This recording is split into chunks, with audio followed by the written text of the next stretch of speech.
Previously on the Fellguard, Season 1. Our heroes, Zeerus Greylock, Pepper Feist, Voxi Rain, and Olyver Shakestaff joined the largest guild in the land, a monster hunting guild known as the Fellguard. Run by the guild leader Marvian Ashford, the Fellguard are in charge of controlling the population of monsters and beasts that roam this fantasy land. Our heroes, dubbing themselves the Breakfast Company, began their journey collecting bounties, fighting monsters, and the occasional run-in with Oliver's nemesis, Roland Trotter. Their adventures took them across the dueling serpents and introduced them to characters such as the capitalist, Callan Silverson of Silverson Mead, Jarend Ovo, one of the champions of the Fellguard, and Nesh, the Fellguard scribe, as well as Barum, his intern. We were also slowly introduced to Pepper's patron, a withholding and vindictive entreaty known as Vergalath, an ancient and powerful genie who is trying to make a return to form but is trapped as a formless and weakened creature within a mirror dimension. Slowly but surely, his power grew through followers that both he and Pepper were able to acquire until he stole a magical artifact from Voxi, draining its energy and returning to full form. The Breakfast Company, with the help of the Order of the Light, an order that Zeerus' missing, now found parents belonged to, fought back against the evil Vergalath until Pepper, with their newly gained sorcerer powers, was able to strike the killing blow, thus saving the realm from his tyranny. Now, currently, it has been 5 years since the events of Season 1, and our heroes have drifted apart. Breakfast Company is not the same as it once was. But our story does not begin with them. Instead, our story begins in the early morning in Dawnspire. The terracotta rooftops glisten with the morning dew, and the alabaster spire itself rises high above the other tiers and up into the clouds. The clouds hang low this morning, threatening rain and cast the world in grayscale. We suddenly hear the hurried footsteps on stone as a woman quickly runs through an alley. We watch as faint rain begins to fall, gathering in a fine mist on her shoulders and hair. As she runs across a courtyard and up some marble steps, we see the Fellguard Guild Hall. She enters the building, sprinting past banners of green and gold, past the statues, down the halls and up staircases before stopping in front of a door. She briefly fixes her hair and brushes her dress flat and enters. "I'm so sorry that I'm late." She freezes when she sees the crowd. The room is a den of sorts, with mounted monster heads that line the wall, complete with tapestries of past slayings. There's a large oaken desk in the back of the room, and a fireplace glows with embers and paints the figures standing in the room as silhouettes. The large group of them turns to her as the door creaks open. And through the crowd, crowd of people, the woman can see a figure slumped over the desk. The blinds have been drawn closed, save for a small sliver of light that shines down and illuminates the body. The woman stammers for a moment. "What's going on?" A tall dragonborn with blue scales, Steward Zuri, walks up and puts her hand on the woman's shoulder. "Chamberlain Shear, we should leave. We need to let the knights do their job." "What job? What happened?" The steward then leads the Chamberlain out of the room, closing the door behind her. When the door shuts, she leans in close and whispers, "Marvian Ashford is dead." And from Dawnspire, we are then taken to the bookshop inside of the mining town of Silver Oak. And in here, we see a quaint-looking room, lots of leather-bound books on the walls on large wooden shelves, and we hear a voice speaking out. And we see, sitting back behind a desk, Olyver. Olyver, can you describe your character for me? Yes, Olyver is probably about 5'6", 5'7". He's a little guy, kind of a relatively slight frame. He's got his hair like shaved on the sides and the top of it pulled back up into like a bun in behind him. And then over his forehead, he wears a black headband, as well as just a big old pair of large round glasses on his face. As he's sitting at this desk, he sort of like has the book open in front of him and he's like nervously just sort of pulling at his beard. And you're finishing up his the mustache, final trying to- couple of sentences of your book. Can you read those aloud to me? And as my companions and I stood above the slain corpse of the once mighty Vergolath, they all looked upon me and said, "Olyver, thank you. Were it not for your bravery and your prowess in battle, we surely would have lost the day. We owe you our lives, Olyver." I looked upon them and I said, "All in a day's work, my friends. Now, let's move on to the next adventure." You hear, looking into the crowd of people, there's only a few people who are in the audience. One person, as soon as you finish up speaking, goes and starts clapping very enthusiastically in the center of the room. This is, of course, Ryler Clay. You know him as your biggest fan. Ryler has been to every single book signing, every single tour stop that you have done for your book, which is, of course, titled what? The Fall of the Father. How I slayed the greatest warlock patron in the land. Oh my god. Jesus Christ. Olyver shakes that.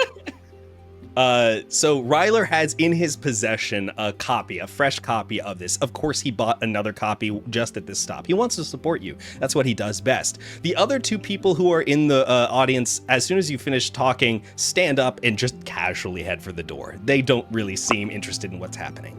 But what does I got three audience members? Yeah, it's a big day for you, I'll be honest. Oh, we're up. We're up, baby. We're finally doing it. You do, however, notice that as you finish and you see Ryler clapping enthusiastically, there is a group of people who are outside the bookshop. You can see 3 of them. They are large men who are standing there and seem to be looking inside. It's hard to tell whether or not they are just like looking about, but you watch as one of them makes direct eye contact with you. Oh, am I getting like bad vibes off this guy? Oh, for sure. There's instantly red flags that perk up. Your warrior sense that you've got is pinging for sure. And in this moment, a woman steps onto the stage, so to speak, and says, "Thank you, Ryler. We'll be back out in a moment, folks, with for autographs. Please give it up for Mr. Olyver Shakestaff." And you see Ryler. No other applause from anybody else. You see the book owner is just sitting quietly back behind the front counter as they are thumbing through a different book. The woman, Melinda Belicio, grabs you by the shoulder and starts walking towards the back storeroom of the bookshop. As you are walked back there, you are brought in, the door opens and shuts behind you, and she immediately grabs a notebook, flips it over, and starts writing down something. As she's doing this, she is absentmindedly, completely like not paying attention to you. Her hair is pulled back in like a tight bun behind her. She has glasses on, and she's got a very nice, almost like a formal wear outfit that she's wearing. She looks so put together that like not a single strand of hair is out of place. And just casually, without even looking at you, says, "Great job out there. A couple more of these, and we'll be we'll definitely see some more turnout growth. Speaking of, I've got you 3 more speaking engagements for the tour. We'll finally get out of this shithole and head back to civilization. Okay, so 2 days from now, I've got you for Trade Town, and then we'll be heading over to Houndrun. Oh, this is, of course, going to add to the fee. I know when we last spoke, the fee was locked, but we're going to have to raise it for the additional speaking engagement." She goes into a bag and pulls out a large bag and says, "Here's the payment for the speech, by the way, minus my fee." And you watch as she digs in the bag and pulls out 3 gold coins, and then hands you the gold coins and puts the bag back in her bag. That's you. That okay. Melinda, I was thinking, what if we don't go to the place that we said we were going to go next? What if we switched them? And we went to the place we were going to go first, and the place we were going to go first, second. Or, maybe we could just cancel the whole thing and we could just go back to Dawnspire. It's a quick way to immediately lose all of your fan base. She looks over, and you can see through the crack of the door, Ryler is buying another copy of the book up at the front. Okay. You said we're going to Trade Town. Trade Town, and then Hound Run. Yes. And then after that, I think we'll be heading back to Dawnspire. Oh, okay. Why don't we I'm really excited to see Trade Town. Why don't we just expedite this? Ryland's already got like 6 or 7 different autographs. Let's just go. Yes, let's just go now. He keeps paying, and if he keeps paying, I want to keep taking his money. Do you understand? I am starting to feel a little guilty. Listen, I just really look, Oliver, you're just nervous, okay? You've come into a lot of money recently, and we're doing quite well. I mean, look, a couple more tourist stops will get you a nice fat payout, and you'll be able to retire nicely, okay? Look, I'm doing the best that I can here. Let's be honest. You did one thing very, very well. And I want to make sure that you're paid handsomely for that. But this isn't going to last forever. If you stop this now, it'll immediately peter out and vanish. But if we just, a couple more tour stops, get the word out to a couple more people, I think that we can really, really set you up nicely. Oh, okay. Well, what if you just went and you got Ryland and we just brought him in here and we did it, and then we just go out the back door and just right onto Trade Town. We can find a cart with a covered roof, you know, and maybe something we can close the windows, or even we could just get like a regular horse and buggy, and I'll just lay down in the bottom of it. It'll be a nice place to catch a nap before we head out. Okay, this bookstore is just not. I'll go speak with Ryler and see what he would like to do. Give me one moment. She goes and she steps out of the room. You watch as the door begins to slowly shut behind her. Your view sort of getting tighter and tighter as she walks over towards Ryler. Then the view is blocked by a silhouette, and 3 large shapes push their way into the room. You watch as these 3 men, 3 very, very large men. You're how tall are you? 5'7". Yeah, these guys make you look like you're 4 feet tall. These are big dudes. They walk in, and the door immediately shuts, and you hear a click of a lock behind you, or behind them. Hi. If you want an autograph, you'll have to go through the line. This is a private space. No one's supposed to be in here. One of the gentlemen is going to attempt to grab you by the arm and pin it back behind you and push you up against a wall. Ow. They Okay. Hold you up tight, and the other one leans in close, and you get an instant read on him. You've seen this guy before. This is a enforcer. This is somebody whose job it is to collect money. You've seen this guy before because you've been trying to avoid him as best you can at the last couple tour stops. He says, "If you wanted an autograph, you just had to ask." "Oliver, I don't want an autograph. Mr. Harlow wants his money." Hey, I don't have all of it right now. Oh, that's not a problem. What do you have? There's 3 gold pieces in my pocket. Wonderful. So we'll subtract 3 from the total debt. Yes? He goes and he reaches into your pocket and pats you down and grabs 3 coins, and he puts them in. Do you have anything else on your person that might be worth money? Yeah, I think, didn't we get a medal at the end of the last season? Yeah, would you have carried that around with you? Oh, 100%. Okay, yeah, he pulls it out of your bag. Listen, that's very important. He tosses it over to the other thug who's in the room, the one not holding you back, who looks at it and goes, "Well, I don't know, maybe 50, 60 gold."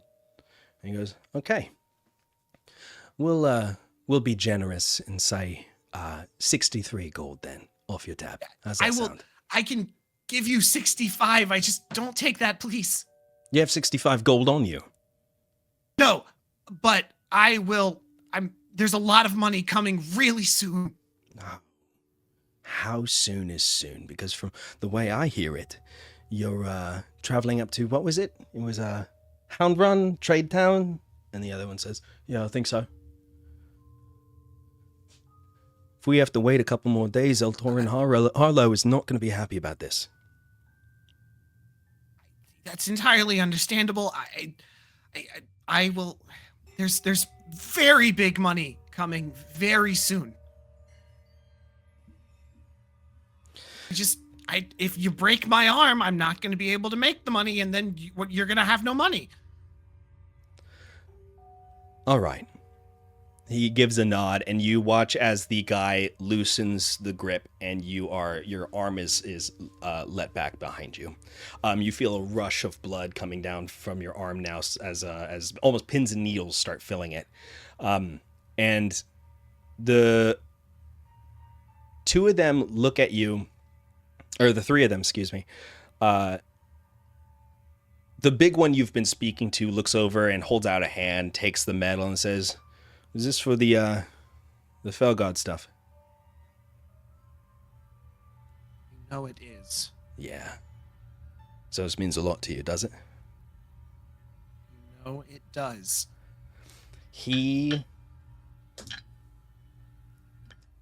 takes the medal and bends it, folding it almost like a taco, and then tosses it up at your face, and he is going to punch you hard in the gut. You're not going to take any damage from it, but it absolutely sends you to your knees. And while you're down on your knees, the man leans down and says, "Eltorin wants his money. And if you don't get it for him, I'm going to take a lot more than your pride. You understand?" I do. Good. Get him his fucking money. And he gets up and walks out the door. The door opens back up, and you see as Melinda comes rushing in. No, not rushing. She comes walking in, and you see as she is flipping through her notebook and then not even looking at you as you pick yourself back up off the ground. She says, "Oh, also this arrived for you," and she goes in her bag and holds out a letter. And you notice that the letter has the Fellguard sigil on it.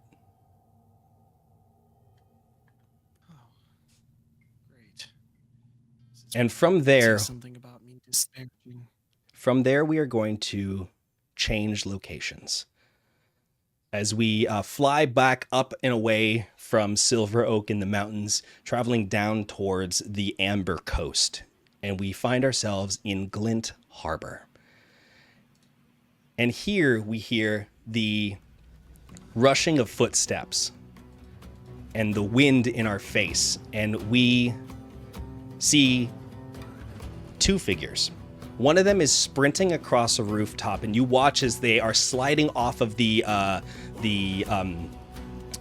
slabs on the roof, jumping across large sections leading from one roof to the other. And we can see that Glint Harbor itself has been mostly rebuilt at this point. 5 years have passed since the eruption of the elemental from beneath the city. Now you can see that there's a brand new keep that has been set up, and there's also a large section of roofs that are fresh wood.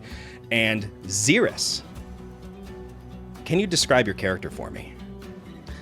Yes, Zeerus is on the short size, slender built, fairly well dressed. Like, he's not very tattered, but it's mostly blacks with a couple of color splashes. In season 1, I was mostly kept my face covered, but since then I kind of keep it as an optional covering and kind of keep it open for the most part, unless I'm under any sort of in a scenario where I would need to be in disguise of some kind. Okay, you are taking off after this figure who's running across the rooftops. Go ahead and give me a acrobatics check for me. First roll of season 2. Right off the bat. Here Yeah. we go. All right, let's see. 13. Okay, so you watch as they take a running leap and go off of a large rooftop and land on the other side of the street. You do the same, chasing after them, and as you roll, catching yourself, you look up as they are starting to gain a good bit of distance on you. You hear a voice that says, "Zeerus, they're getting away!" And as you look back, you see running up behind your two figures, Cassius and Ildani, your parents. Your mom right behind you says, "Better stop them, darling," and takes off running and jumping up after the person. How are you going to gain on this person who's running away from you? I'm going to throw a dagger and try to, like, clip their leg. Okay, give me an attack roll. This is going to be with your dex modifier. Okay. 11. 11. Okay, so 11's not going to do it, but you take this dagger and throw it, and as you throw it, it clips and slams into the wall, sending a spray of chunks of wood shards as the dagger embeds itself. The person glances back over their shoulder, and you can tell that they have a hood that's pulled over, and as they turn and run around a corner of a building, you hear some screams from a crowd nearby. Running up around the corner, you can see that they have jumped and are running currently through a market. This is a crowded market. There's a lot of people who are moving through Glint Harbor right now. How are you chasing after? I'm gonna just yell, "Everyone, get down!" Okay, go ahead and give me a persuasion check. This is gonna be with disadvantage. Okay, because I'm not very. Okay. Ooh, got the same thing both times. 13. Nice. Okay, so with a 13, let me see here. Okay, you watch as a couple people look over at you and try to like pay attention. You see as they like duck a little bit, but not everyone's listening. What are you doing? I'm gonna work on this conversation thing. Okay. I'm just gonna like sprint and just shove people out of the way as quickly as possible. Okay, so you're pushing through the crowd. Go ahead and give me a we'll call it a dexterity saving throw. Okay.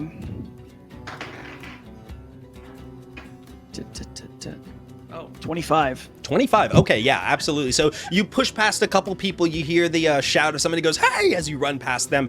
You jump over a cart and you watch as in the distance as this person runs and they slide down and disappear into a sewer.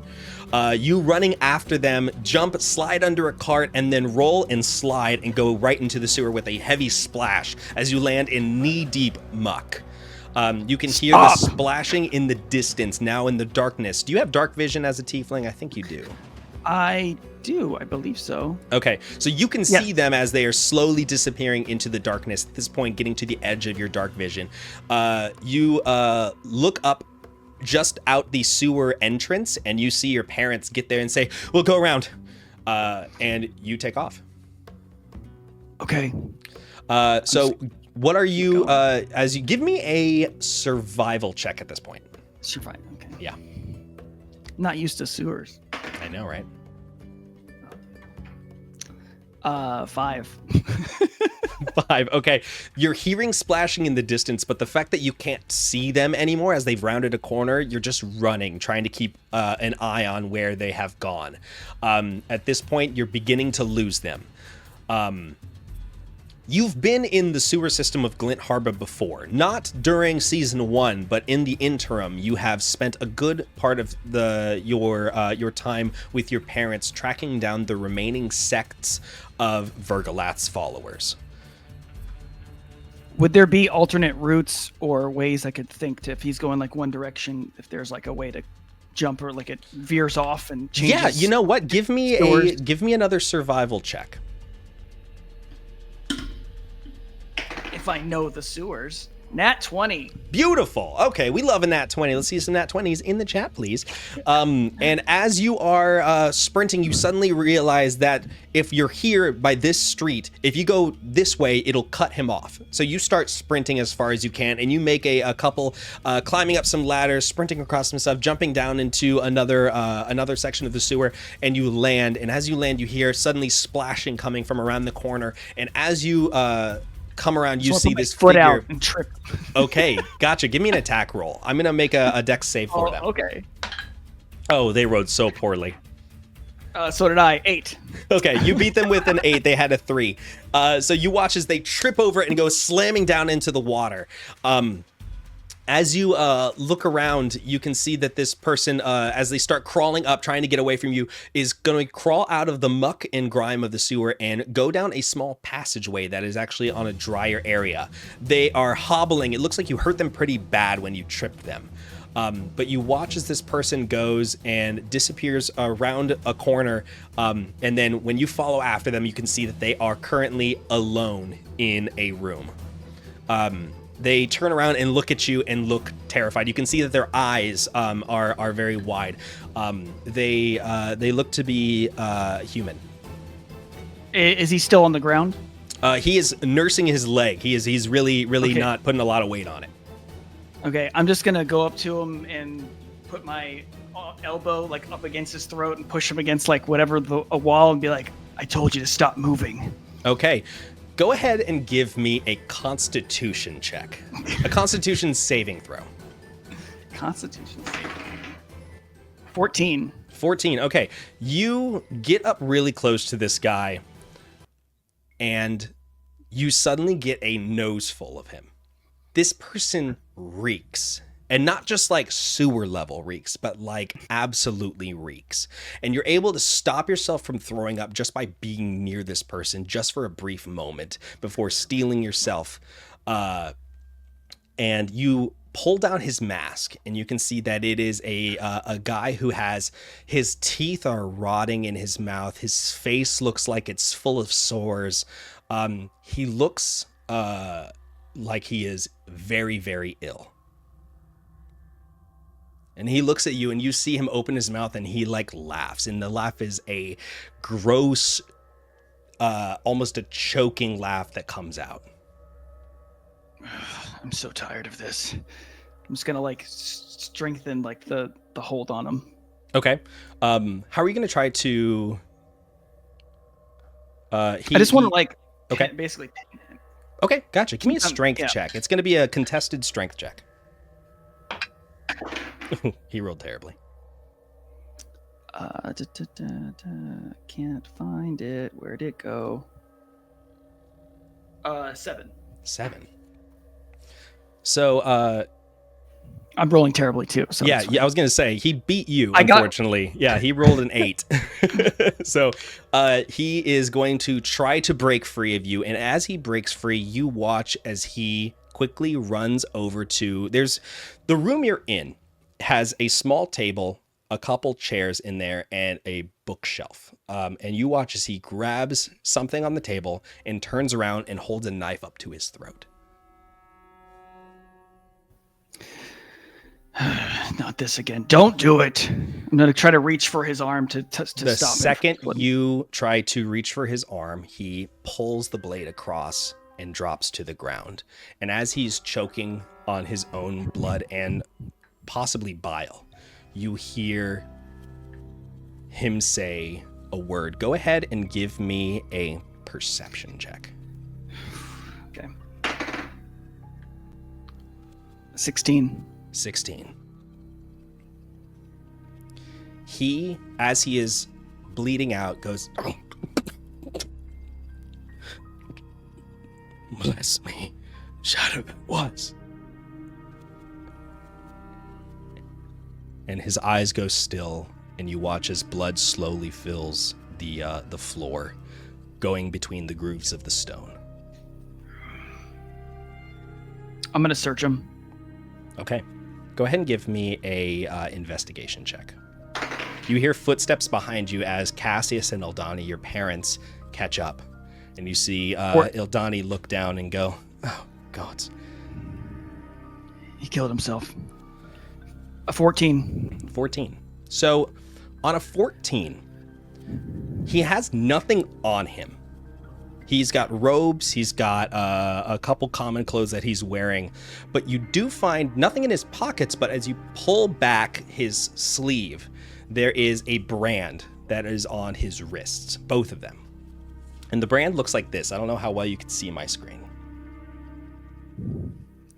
I can see that, yeah. Gotcha. Have we seen this before? You have not. Cassius leans down and crouches next to you and says, well, son, it's your mission. What would you like to do? Have you seen this symbol before? He goes and he holds the arm up and says, it's not ringing any bells, but I can take it back to the order and see if they recognize it.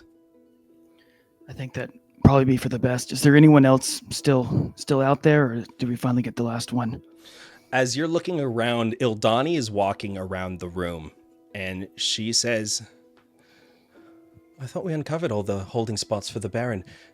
Is this his? And go ahead and give me another... well, I'll just let you have this. You look around, it doesn't look like any of the sites that you've seen, any of Vergalat's followers. A lot of Vergalat's followers had large mirrors, were a big part of the decor, obviously. And as you look through here, this is a very sparse space, but it still absolutely reeks. Is there anything else that I could search in the room, or is it pretty... It's very bare? barren, very bare, Okay. very bare, very minimalist, we'll say, is a kind way to put it. I definitely want to know what the Order of Light has to say about this. He said before he died, bless me, child that was. Does that mean anything to you? He said, bless me, the shadow that was. Okay, I thought I heard child. Yeah. Sorry. Your accent, Jordan. Sorry. He was dying. Cassius walks over to the body and says, all right, well, should we take it upstairs? Yeah. Okay. He goes, grabs the legs. You grab the shoulders and you lift the body. And Eldani, looking at some of the more stuff in there. Yeah, no, it's very, very bad. You take it up top. At this point, a group of other order members have arrived, gathering up near the site of the sewer entrance, the one that Cassius and Eldani came in through. And as you walk over there, Cassius goes and starts talking to the order before stopping and looking at you, Zeerus, and says, well, it's your mission. What would you like to do? And directs the order to go speak with you. A couple of the members, you see a dragonborn and a dwarf walk over and say, what would you like, sir? Well, so I wasn't able to question him before he offed himself, but he said, bless me, the shadow that was, as he was dying. Does that mean anything to you? It's not something that I recognize, but we can do some digging, see if we can find anything in the library. He also had these symbols on his arms. Does this look familiar? I'm just gonna hold up the... No, but hold on. And he grabs a knife, and you watch as he takes the skin and cuts it and removing a patch, basically removing the rune itself. And he goes and he puts it into, folding it up in a little sackcloth, and you see as he pockets it, and says, oh, sir, also this came for you by courier. And he holds up a letter, and you can see that it has the Fellguard sigil on it. Oh. I wonder what this is about. And we then disappear from Glint Harbor and transfer now over to... Hold on 1 second. We disappear over to the town of Midshore. Midshore is a pretty safe town. You see a lot of this is a hub of, or was a hub of culture and art, but unfortunately a lot of people here have moved over to Dawnspire, kind of the neighboring major city. There are people here who are broken, people who need coin, and people who are looking for work primarily. And walking down the street, think of it almost like a Victorian London vibe, right? Very foggy streets, cobblestones, and as we see the street, we see two figures walking out of the fog. And we see Callan Silverson, a very well-dressed man wearing a nice suit. His hair is dark brown, pulled back into a knot behind his head. And as he walks, you can see that he's got larger goatees that have been shaved down to a hone. And walking next to him is Pepper. Pepper, can you please describe your character for me? Yeah, so Pepper is a fire genasi, so they have kind of like an orangish tan skin, kind of like a bright orange hair, pink eyes. They used to dress very, very flamboyantly in like pinks and oranges and reds, and have kind of changed color scheme a little bit. Now they wear more muted tones of like lavenders and blues. And they actually have a scimitar strapped to their side. Okay. You watch as you see Callan doesn't have anything with him. He's walking with a very pronounced limp with a cane. And as he walks, he will occasionally like reach an arm out to steady himself using you. And as the two of you walk, you reach into your bag and you pull out a stack of flyers. Can you tell me what the flyers say? Yes, it says Pepper Feist Anti-Heist, a new group for recovering minions and henchmen looking to go from evil enforcers to enlightened empaths. There is a date that is listed on this flyer. It's coming a couple days from now. But as you are walking out with Callan, the two of you will stop occasionally at inns and pubs and put up flyers on sort of like a bulletin board, a notice board of sorts. You go and you nail in the flyer onto one of the notice boards, and Callan gives you like a nodding look and then continues walking as you are slowly dwindling with the amount of flyers that you have. You pass by a storefront, and as you are walking past it, there you see that there is a glass window with a stack of books inside. You see the stack of books, there's a little sign that says Overstock Sale, 75% off. And the books that are listed there, you see The Fall of the Father, How I Slayed the Greatest Warlock Patron in the Land by Oliver Shakestaff, excuse me. Callan stares at it for a second, and you see him sort of like chuckle a bit to himself and then goes, you know, to his credit, he did get a lot of stuff correct in the book. Just mostly the ending that was, well, you know. Yeah, I know, Callan. I know. Wow. Oh, man. I just think it's, Callan, I just think it's really funny. That I had this really big emotional moment, right? Like where I went and I had to overcome my fears and had this really important moment for my character arc, Callan, where I overcame and killed my patron in an act of self-realization. And Oliver just said that he did that when actually he was unconscious across a wall of fire. So I just think that's interesting. Yeah, he spelled my name wrong in the book too. And that's crazy because your name is really not that hard. It's not. One too many L's. 3 L's? 3 L's is what he put in there. That's crazy. Truly doesn't make a lick of sense. No. Do you think he had an editor, or do you think he really just thinks your name? Okay. Well, good for him, I guess. I hope it's making lots of... Well, it's not making lots of money. Look at no, clearly no one wants the damn book. Oh. Well, maybe if he told the truth, maybe if he, featured more interesting characters, then it would have done a little better. That's all I'm saying. I agree. It also would have made a lot more sense narratively to have the person who was held back by this person's power be the one to kill them, but it's weird that he changed it at the last minute. It is pretty weird. It's almost like the book is leading to something that doesn't like. I don't know, Callan. I don't know. It's all I mean, right. Listen, it didn't hurt my feelings or anything. I just want to put that out there. It didn't hurt my feelings or anything. I just think it's kind of embarrassing for him, honestly, that he Peppa, would change that. It makes him look insecure. Peppa, we've been putting out flyers for the past couple of nights, and you have made a comment every time we've passed this bookshop.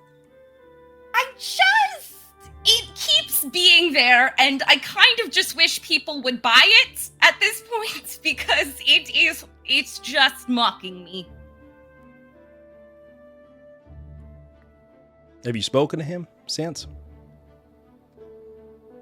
No. What am I supposed to say? That you're upset? That you're angry? I know you say that it doesn't affect your feelings, but listen, Peppa, we've been working together for the past couple years. I think I can read you pretty well. Call us friends. We're friends. We're not work buddies. We're friends. Excellent acquaintances. I live in your house. Co-workers, if you will. I painted myself into the portraits in your home, Callan. We're friends. 9 to 5, we're friends. you and I can communicate as much as we'd like. So mean to me. I'm joking. I'm joking. We're friends. Peppa, we're friends. Of course we are. I know. You keep me honest and I pay you money. And you pay me so much money. I do. Listen, you're good at your job, though. I'll say that. Listen, I didn't trust you to begin with because, well, we both worked for the same guy. I get it. But you are quite a salesperson. You've come a long way. I'm very proud of you. I want you to know that. You are not just what's happened to you in the past. You are you. Yeah. And that's why we have to go put up more flyers, Callan. I agree. I think this is a good move for you, and I think it'll help you move past everything. And he holds out an arm for you to take again. I take his arm and I go, you know, Callan, I'm so excited that I have overcome all of my baggage and that I am perfectly healed from everything that has happened, and I cannot wait to do the same for others. I agree. It's a 10 out of 10 recovery for you. Nothing has been held on to. He rounds a corner and starts walking through this alley in front of you. It's dark, and as you look up, you hear some footsteps behind you. The footsteps quickly catch up, and you hear or suddenly feel a sharp pinprick in your middle back as a hand grabs your shoulder, and you hear a voice that says, "Don't scream. If you scream, you're dead." And you watch as Callan looks over his shoulder, holding up his hand. And you look and you see a man who is holding a dagger. This man looks very, very thin. His eyes are wide open. He's got scraggly blonde hair. And he turns you around and holds the knife up to you and says, "Go on, give us all the coin you got."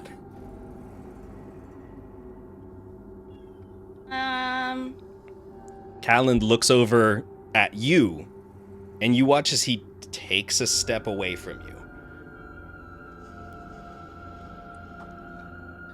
I would like to go to open my wallet. Mm-hmm. And the problem is that I don't carry money when I'm out with Callan because I expect him to pay for everything. So I will open up my empty coin purse and just show it to him. Be like, I'm sorry, I just spent it all. Then the guy looks at you and goes, "Okay. What about the sword? Give me the sword." Oh, my sword? He thrusts the dagger at your face. And you watch as somebody else comes around the corner and goes, "Did you get the money?" And the other one goes, "No, even better, got a sword." These two guys they look like they're tweaking out. Okay. I would like to pull out my sword. Mhm. And I would like to try to disarm this man with my sword. Okay, go ahead and give me we're going to call this an attack roll. Okay. Go ahead and just give me a sword attack with it. We'll see how terribly he rolls. Right. That is a 14. A 14. Okay, you beat him by 2. How do you want to disarm him? I don't want to hurt him. I just kind of want to, like hit my sword against his dagger and just kind of like knock it out of his hand further into the alley, away from the other guy. So. Okay, gotcha. So the guy is going to, as you knock away the sword, he freaks out and jumps back, knocking away the dagger, excuse me. He jumps back, and there is a scramble back behind him as the man who just appeared is reaching into his bag, and you see him pull out a small little scroll. He unfurls it and starts speaking something off of the scroll. The other person is quickly running back, and you see him goes, he shouts back and goes, "Now, do it!" Can I counterspell whatever this man's about to do? Sure, you gonna cast Counterspell, or are you going to attack in some way? I think Pepper's initial reaction, holding the sword, is to start to cast, and then look at the sword in their hand and be like, no, and try. So I want to try to, same thing, just like get the scroll away from this. Okay, thing. go ahead and give me another attack roll. Okay. I'm gonna roll a dex save here. Okay. That is a 12. Beautiful. Okay. So 12 is not going to do it, unfortunately. You watch as he backs up and dodges back out of the way of you swinging the sword. The other guy catches you on the leg and slows you up a little bit. Calland is back against the wall. His hands are up, and he's like leaning against the wall as best he can. And the man that you were reaching for, the one with the scroll, after he reads it, there is suddenly a mote of flame that erupts in his palm as the scroll burns up. In this fire, he is going to toss it at you. What's your AC? My AC is a 15. Okay, he hits you for a 18. And it is going to be a total of 4 points of damage. And as this fire hits onto you, you suddenly see him standing there. Fire erupting around his shoulders, his skin bright red. And you can see as he walks towards you. And then suddenly you wake up and you are on the ground. Calland is picking you back up, and you are looking around as the 2 other guys are running off.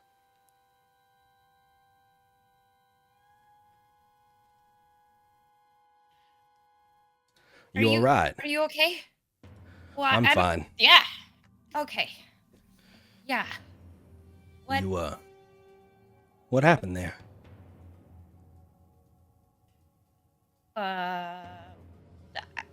He cast a really powerful magic spell, and I went unconscious and survived by the strength of my own will. Give me a deception check. Okay. With disadvantage. You're lying to someone who knows you very well. Yeah.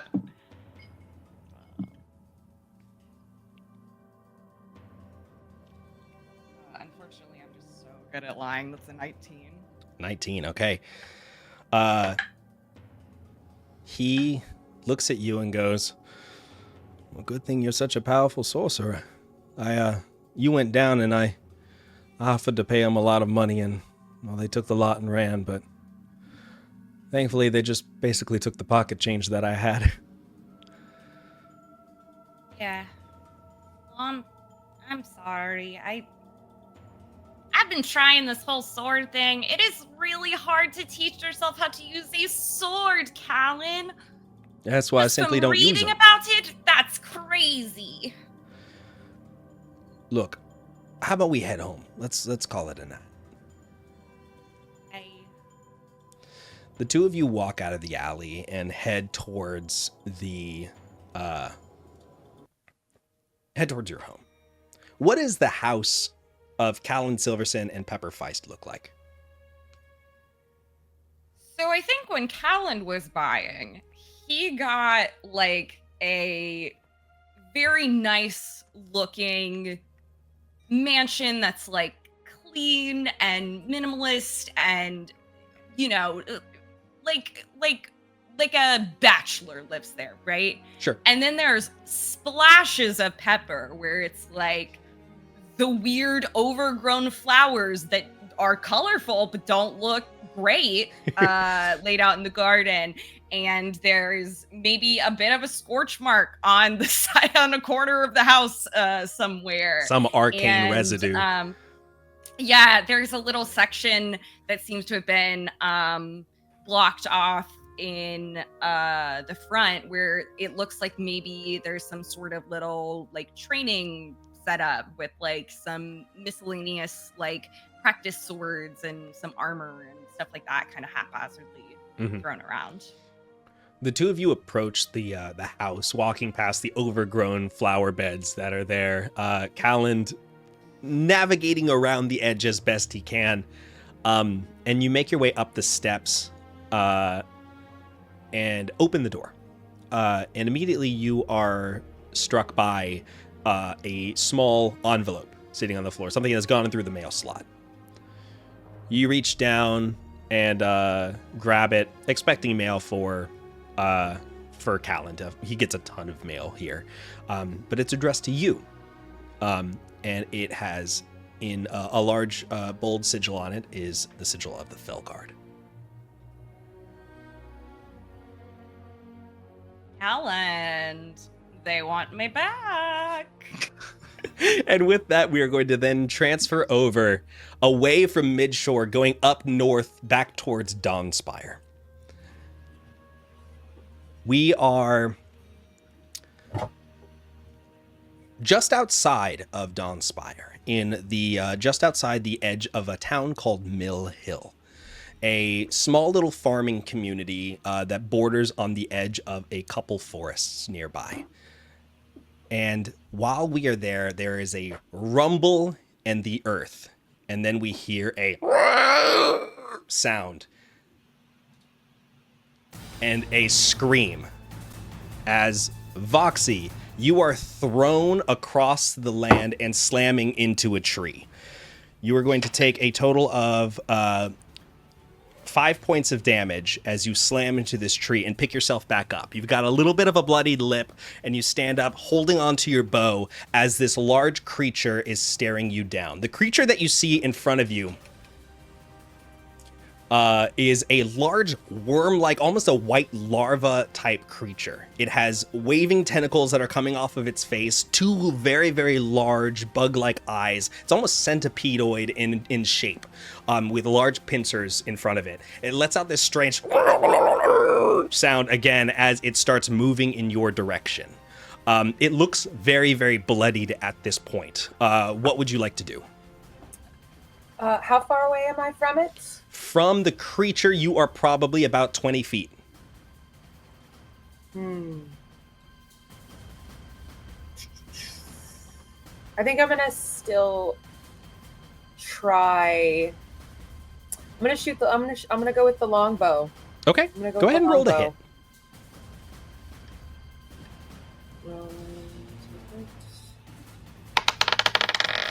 That is going to be a 11. All right, so 11 is not going to do it as the arrow and glances off of its like chitin-like armor on its back. It lets out this another roar that you feel this intense heat coming from its face, and as it slowly starts climbing up towards you, skittering across the ground. This thing is massive compared to you, by the way. The one good bite, this thing could eat you whole. And is going to make 2 attacks. The first one as it whips its tentacles trying to grab onto you. What's your AC? AC is 14. Okay, so the first attack is going to miss as these tentacles slam into the ground, kicking up a bunch of dust and soil up into the air. The next one, it's trying to bite at you. That is going to be, also a miss as it slams down into the ground as you dodge out of the way, rolling in the dirt, climbing yourself back up. It's your turn again. What would you like to do? You said I rolled in the dirt away from it? Yes, away from it. So right now, think of it as you are almost parallel to it now. So you are here, the creature is here. All right. I am going to... I'm going to cast Hunter's Mark. Okay. What does that look like when you cast it? It is going to be a green... like spark, and that lands right above its head, almost like the little kinda, like the on Sims its forehead. It's gonna be like a bullseye. Oh, kind of Sims like, except a little bit more like a bullseye on its forehead. Okay, gotcha. You cast out this energy, this arcane blast that spins around, this little spark of green energy, slamming into it, marking a small bullseye on its forehead, and now you are intuitively attached to where this creature is on the material plane. It turns and is going to try to attack. You've got that was your bonus action, yes? Yes. Would you like to attack? I would. All right, go ahead and tell me what you're doing. So I am going to try the longbow again. I'm gonna do like a cool little like Mission Impossible kind of roll-ish, or to sit up. Okay. To at least get into a like a kip up kind of thing where you're on the ground and you're gonna jump back up onto your feet. Okay, yeah, gotcha. Yeah, like jump back up, kind of like like a break dancer kicks their feet up and they're in the way and they're up, and I'm gonna shoot the longbow. Okay, go ahead and roll to hit for me. Gonna roll to hit. And then with Hunter's Mark. Oh no. I think I got a 15? 15. All right, that's definitely going to hit. Go ahead and roll damage. So this is going to give you an extra 1d6 to damage with a Hunter's Mark there. Mm-hmm.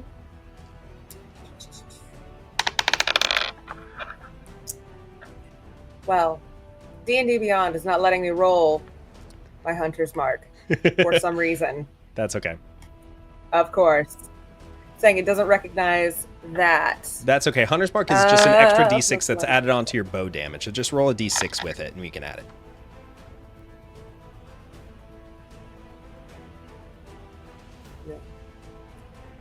it. 7 plus 6 is going to be a 13.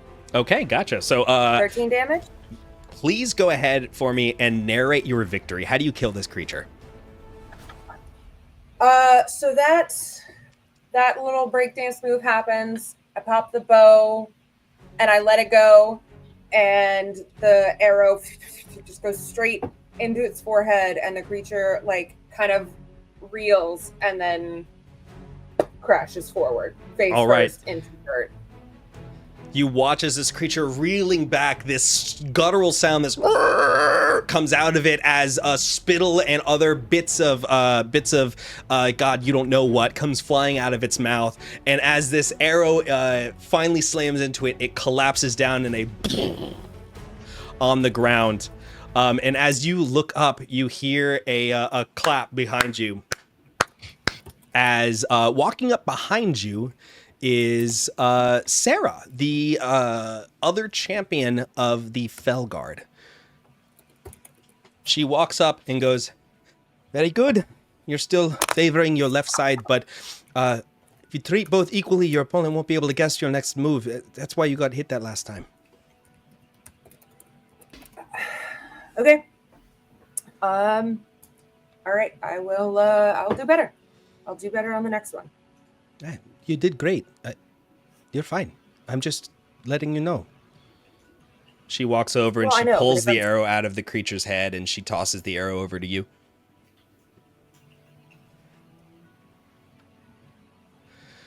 Go ahead and give me a perception check. Yes.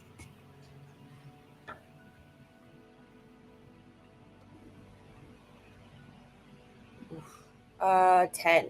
All right. So with a 10, you're kind of focused on the mess up. You know, clearly you did something wrong. Sarah has got to be mad. I mean, she's probably hiding it, right? She's been your teacher for a while now. You've been apprenticing under Sarah the Champion for the last 2 years. And she is usually pretty good about giving you information about like what you need to work on. But I don't know, something she's keeping something back to herself. She walks past the creature and disappears behind it. I'm gonna follow her. Okay. See You what follow she's doing. you follow behind, and here you can see a mid-sized cemetery. You're just on the outskirts of Mill Hill. Go ahead and give me a Constitution saving throw.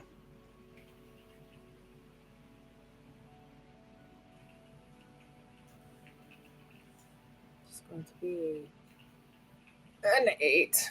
Okay, so with an 8, you are suddenly hit with a wall of smell. This strong, strong stench hits you, and you feel bile coming up in your throat before you turn and throw up on the ground.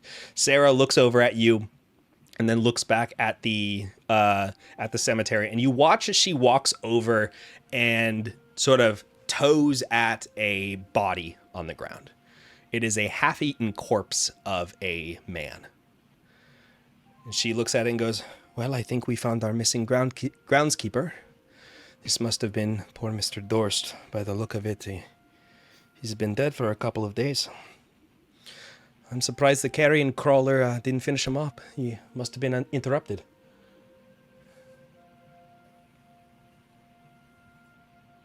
Is there something? I worry about what else would have been distracting enough that this thing didn't get it. She sniffs the air and goes, "What is that?" And looks around the cemetery. And now that you are a bit closer and a bit more in this cemetery, you can notice that a couple of the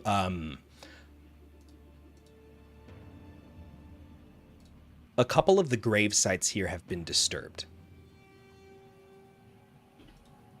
There are large holes that are right at the base at some of these gravestones. And she looks around and she goes, "Well, carrion crawlers have been known to dig up fresh corpses, but these seem older."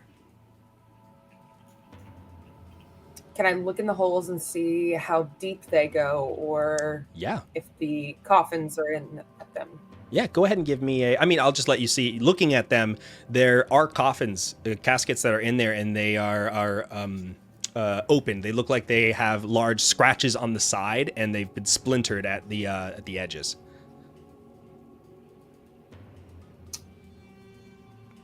Can I look and try to see if I can tell whether the scratches are coming from something getting out or getting in? Sure. Go ahead and give me an investigation check.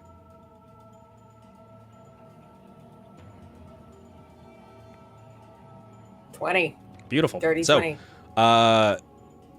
looking at the corpse, or not the corpses, excuse me, looking at the caskets, you can see that the thing that is standing out to you, okay, I'll say this, carrion crawlers are scavengers. Think of them as large larvae that will eat pretty much anything. They have a very strong and keen sense of smell. They are known to travel underground for the most part and stick to a lot of caves and things like the Underdark. You know this because of your time in the Fellguard. They are known to come up to the surface, but usually they are scavenging something, right? But they also don't do this often. To do this would be a strange factor. So something strong must have invited this creature. And looking at the caskets, you can see that the wood themselves, there's no evidence to show that this was opened by the carrion crawler. It looks like these might have been cracked open with shovels.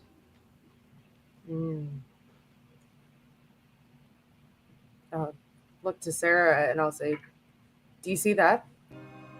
She leans in close and goes, "That's interesting." Any idea who might be messing around in here? Well, it could just be a grave robber. Or something more nefarious at work. She stands up and brushes off her pants, and she looks like she's about to say something to you as she sort of like opens up her mouth to speak. And then you hear ding, ding, ding in the distance. And the bells are ringing at Dawnspire.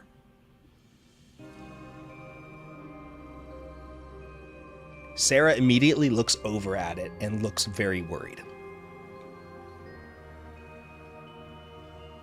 Sarah, what aren't you telling me? She I hate to use looks a pun here, but something smells off. She looks back at you and says, "The Fellguard. They only use their bells in times of emergency. We should get back." And she grabs her bow and shoulders it and takes off, running back towards Dawnspire. I'm gonna follow. Same. And do we- the exact same. We hold now, ending on the bells in Dawnspire, before we get a chance to see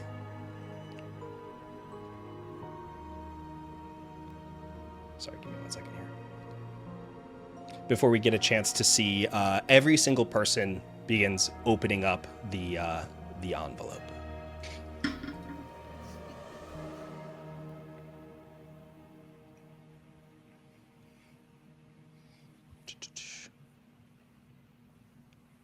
Oh, I had it. Hold on. Give me a second. Antissa. Patient. Say it. Say it. Say it.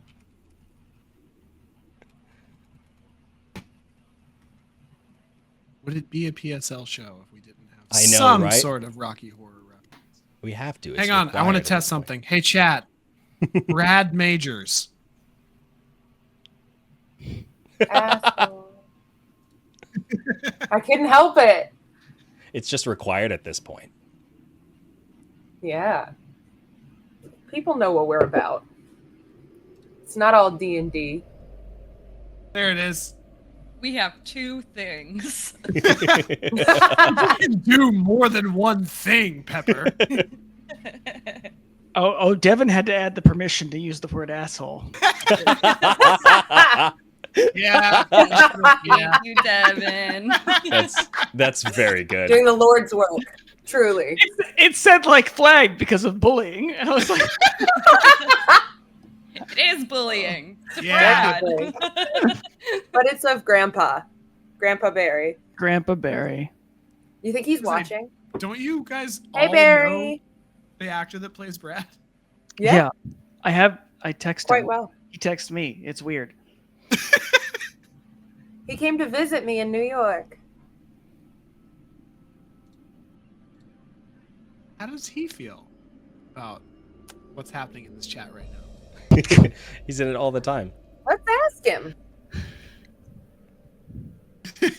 Wes, text Barry and tell him to get on Twitch. And then text him and tell him what Twitch is.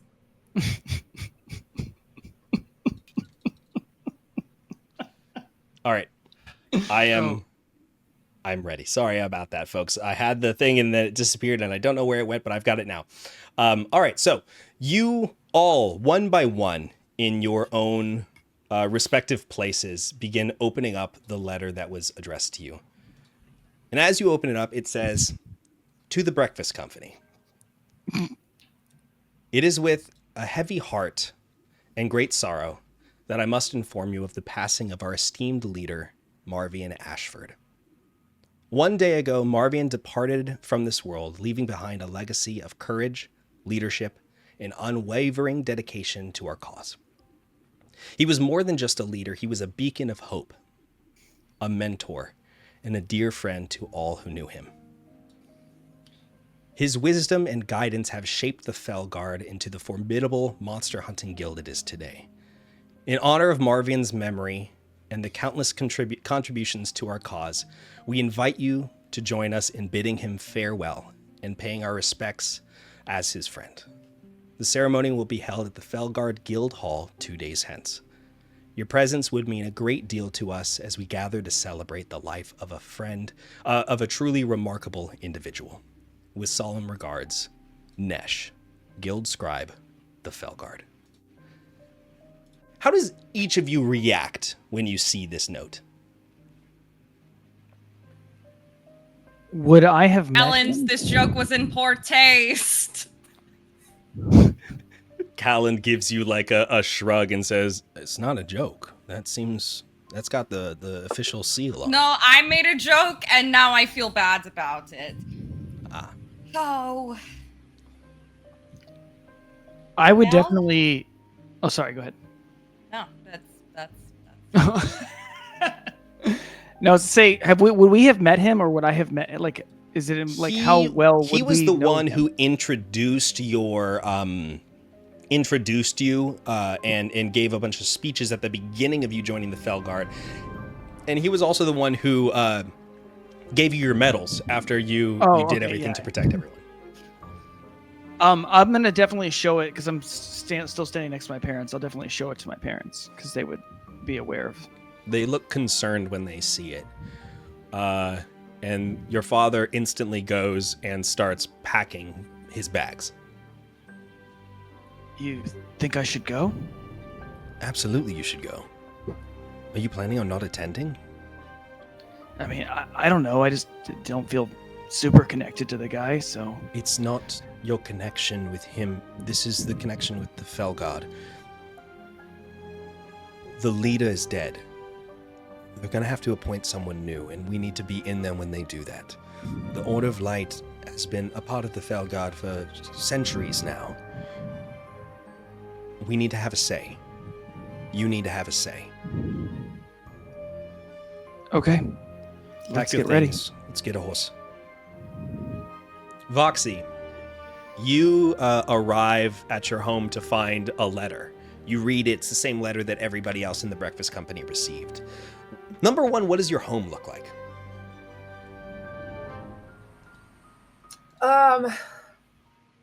It's quite minimalist.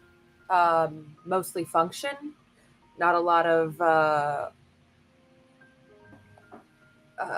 decor. It is a small little apartment-like cottage. Sure.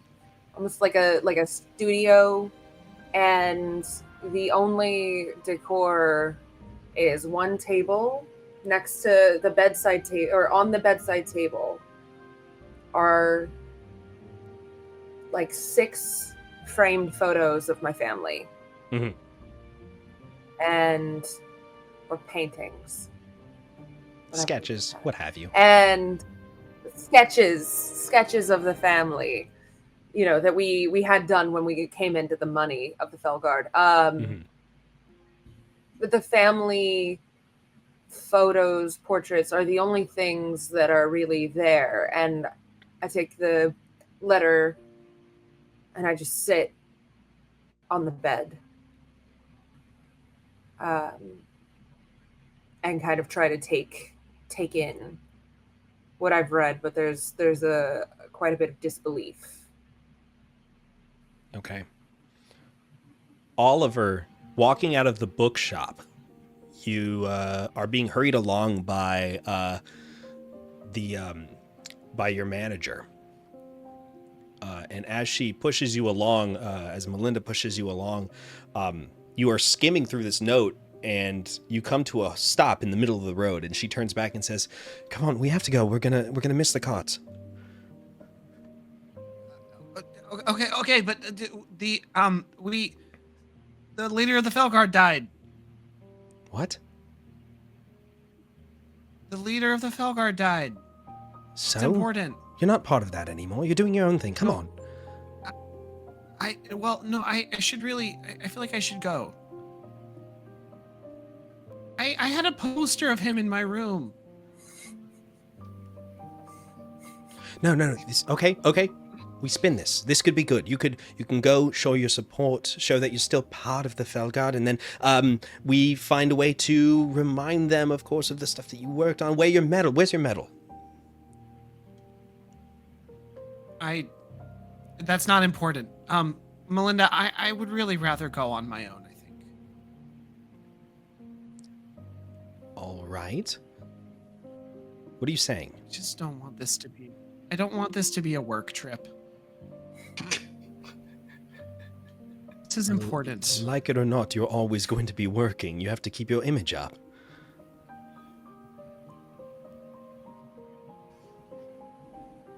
Wait a minute. No, I don't. Yes, you do. Of course you do. You had, what, 3 people in there? If we get your face in front of a crowd of new people, they can remind themselves of all the good that you did. I mean, you slayed what's-his-name by yourself, practically. Vergalath. Yeah, whatever his name was. You and I doesn't matter. both know that you changed the end of the book. She holds up her hand and covers your mouth and looks around and says, I thought we told you. You did that. It makes for a more interesting story, right? It makes you money. It doesn't make me money. It did. It makes you money, Melinda. Yeah, of course it does. I have to take a fee, a modest fee at that, but... Modesty is not your strong suit. I hate everything about this. Excuse me? I don't want you to be my manager anymore. Oliver, you're acting... It's not going well for me. You're okay. You're tired. You need some food. I understand. Listen, let's get you something to eat. We can skip Trade Town. How about that? We can skip Trade Town. We can take a day, let you relax, and then we'll go to Hound Run, and that'll be quick. And if you really, really want to stop off at Dawn Spire, we can do that.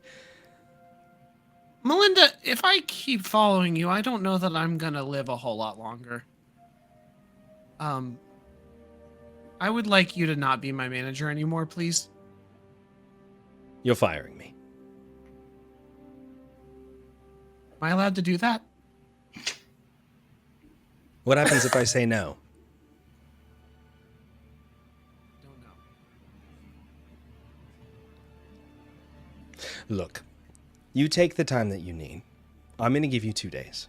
After the 2 days, we're going to finish this tour, and we are going to get you some money, and everything will be nice. You're just having a momentary lapse in your decision making. I don't know what it is that's gotten into you, but maybe you just need to take a step back and think about what makes you truly important, and that is slaying Vergasmash. What was the name? Vergalath. Sure, you killed that guy. How cool was that? Yeah, I guess I killed him. You did. And if anyone asks, you absolutely did. Because it's written in your non-fiction book.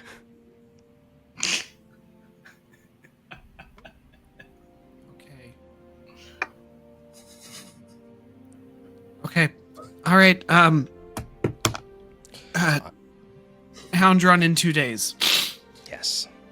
In the meantime, if you want to go do your Dawn Spire trip, go for it. But in 2 days, if you're not in Hound Run, well, I'll come find you. Wonderful. I'm going to the inn. I guess I'll see you soon. See you in 2 days. She goes bye and flips open her notebook and begins writing something furiously on it.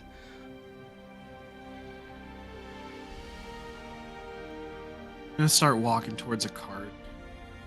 Okay. Pepper. Back in the in your house, how are you reacting to this?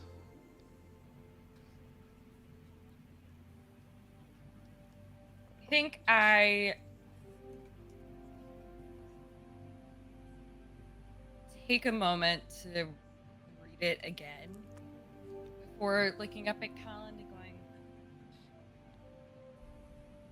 I mean,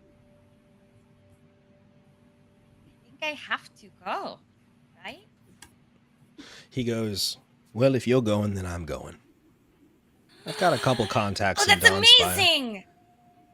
I was going to bully you into it anyway, but this is so much easier, Callan. No, we can make this a double up trip. I've got a couple contacts that I can speak with. I need to see if we can funnel a bit more money into midshore properties. Let's see. Yeah, You just like went on vacation in Dawnspire. why would I need to you do took a that? You little can't make money trip. on vacation. You spend money on vacation. Oh, Callan, you capitalist. That's me. Oh, To a T. oh, buddy.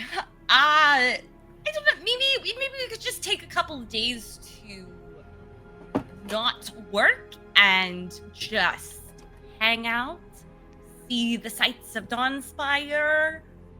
You know I grew up there, yeah? You've never been to the breakfast hut before, but you've never been because it is too cheap for you, and I know you would not go to a place called the breakfast hut. I'm pretty sure the breakfast hut closed maybe 3-4 years ago. That makes me want to kill myself, Callan. Honestly, that is the worst thing I've ever heard in my life.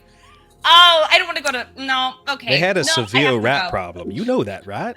Did you eat there? No, you should not have eaten at that place. Callan, I don't want to talk about it right now. You're hurting my feelings. And Everybody what's more important is the man is dead. Everybody in Dawnspire knew that that place was pure trash, and you ate their food? How do you not have Hep C? Callan, you know I have a very high constitution. Okay? Is this If I why had you're to called put a the number on Breakfast it- Company?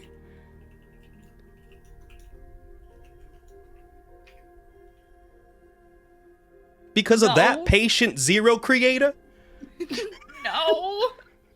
It's called the Breakfast Company because we went to the other place called the Breakfast Cottage down the road, and not Oh, that the place is Breakfast actually Hut, very 'cause nice. I that do would like be- the Breakfast Cottage. That place is quaint and Right, beautiful. yeah, that's where we went instead. Yeah. Not the rat one. Why would we have gone there, Callan? Be smart, Jesus.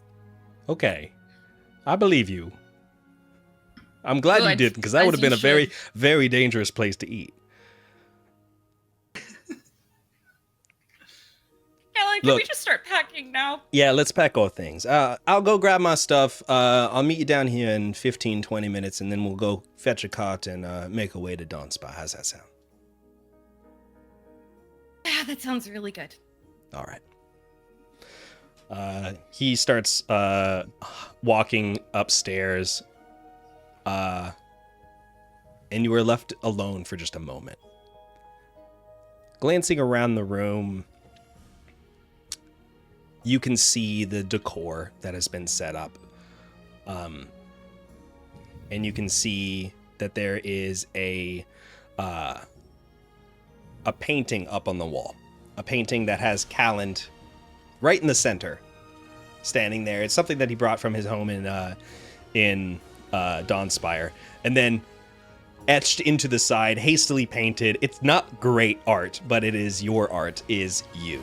And you have your arms around him, hugging him really tight, and it works.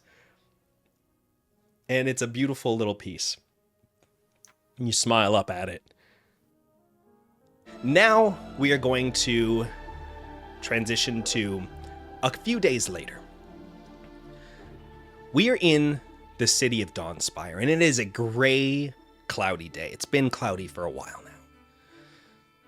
The alabaster spire right in the center of the city, as each tier sort of leads up to it, stands high in the sky, and you can see a couple birds flying past. And we are going to start just outside of the guild hall and begin our story with Olyver. So Olyver, what are you wearing? This is the day of the funeral. In fact, the funeral is moments away. I think that I don't have a whole lot of clothes. I think I just picked out like the darkest clothing that I have. Okay. The closest thing to black. Okay. It's probably it's It's decidedly not quite as formal as. No, you know what? I am wearing the outfit that Melinda bought me to wear to my book signings. Yeah, okay. That is the nicest clothing that I have. It is, honestly, it's not appropriate for a funeral. No, not at all. It's like it's like dark blue with red pinstripes. It's just like this massive, just gaudy looking cloak. All right, so you stand outside of the guild hall. Looking now back up at the Fellguard, you've spent many an early morning out in front of this building, waiting for your chance to go in and grab a bounty for the breakfast company. What memories instantly pop up when you look up at it? Remember when all I had to worry about was whether or not I could grab that little piece of paper quick enough? That was nice. I think that I'd like to go inside and just go to that broom closet where I would sleep. Whenever I would like camp out there to save money on my apartment. And I just want to go in there and just like stand in that little broom closet for a couple minutes. Okay. So you walk inside. If I'm allowed inside. Yeah, you pass by a crowd of people who are all milling about, going to seats. Basically, the guild hall has been transformed into a space for the funeral. You find the broom closet, nobody's in there. Open it up, it looks exactly the way you remember it. There's a mop, there's some brooms, there's shelving full of materials. You step inside and you close the door and the world fades away. There's a moment of silence and tranquility that you find here in this space. And a sense of calming. And for just a brief moment, you forget about Melinda. You forget about the funeral. And you forget about the fact that this suit doesn't fit you as well as it used to. And then the door opens up, and you see Zeerus standing there. Oh. Hey. Hi. Somehow I figured you'd be here. Yeah. I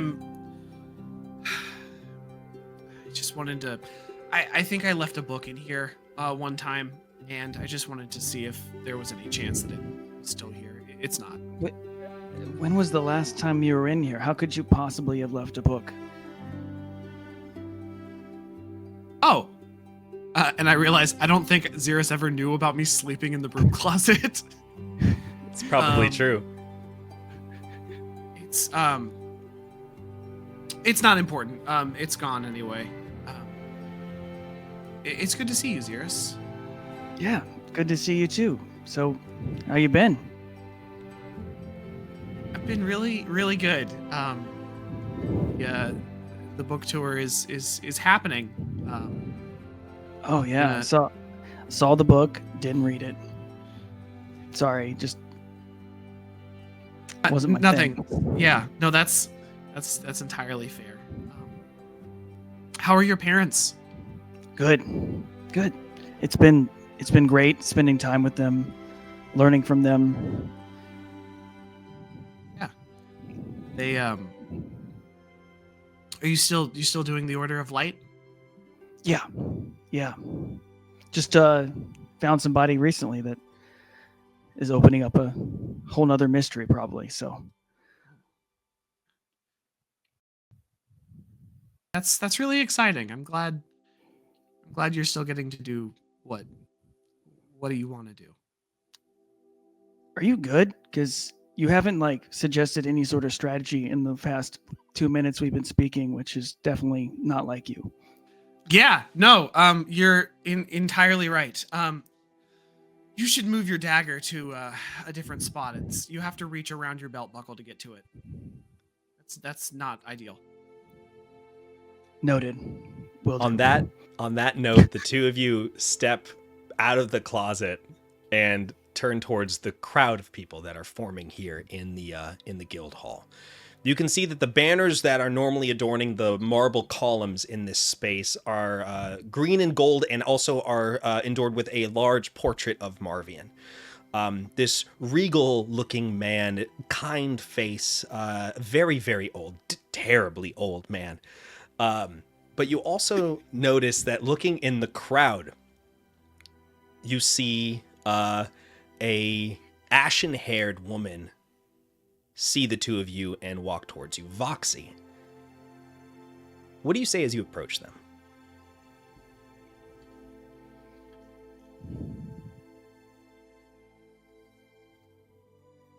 I think I walk up and I kind of just look at them both for a second. Hey guys. Hey, Voxi. I'm glad you could make it. Yes. Decided to take some time off. Zeerus, you're looking pretty much same as always, so I assume that's pretty good. I'll take that as a compliment. And Olyver, I hear the book tour is going well. Yes. Things are great. Good. I'm just gonna give Oliver a side eye to that comment. How's your training going? Or no, you're not still training. I'm sorry. I mean, I'm technically still training. I'm got a few things still to work on, I think. But Sarah's a really good teacher, so I think it's going pretty well. You either of you gotten to slay any ferocious beast of late? I had a worm thing a couple days ago. It's pretty fun. Mostly humanoids, and they end up killing themselves, to be honest, but it's not as satisfying. That's entirely fair. It's Zeerus, are you sure you're fighting the right way? I don't know if you're doing it right. Hey, I'm just doing what needs to be done. Fair. Are you Has guys anyone- staying? You go. I was gonna say, has anyone seen Pepper? No, I I haven't. feel like we'd hear them before we'd see them. Or smell smoke. yeah. Sorry, That's fair. that was a low blow. No, I haven't seen them. Well, then that's. Well, maybe they won't even come. Maybe whatever it is that Pepper's been doing, maybe they're not coming. Well, how else are we gonna have a reunion at the breakfast hut? Oh, you didn't hear? Didn't hear what? Breakfast Hut. Breakfast Hut closed down a few years ago. It's a Well, flower actually, shop technically, now. it was It's a closed Starbucks now. down. Someone closed it. That was like our thing. How could they I, take that from us? There was something to do with health code violations, and a lot of them. What if we bought it back and reopened it? Would that work? I mean, you got to be making a lot of money on that book, right, Oliver? I mean, I'm sure we can. That's true. That's true. Oliver, I hadn't even thought about that. That could be nice. Have you ever thought about being a Breakfast Hut owner? that's a wonderful idea. I will discuss with my financial advisor and see if it's something that's in the cards. Okay. We do have the Breakfast Cottage now, though. It's not as nice. They have good coffee. The waffles are kind of shit, though. Yeah, the waffles were really good at the Breakfast Hut. Yeah. There's a a magical arcane dimming that occurs briefly with some of the lighting in this space as the event for the funeral begins to take place. Everyone looks around. You don't see Pepper anywhere. You go and walk over and you sit down. There's a couple seats that you take. Olyver, Zeerus, and Voxi, the three of you take a seat and look over at the front. The funeral being held here in the guild main hall. The casket is up near the front, meaning the back of the room. And one by one, you can see as candles are being lit around the space.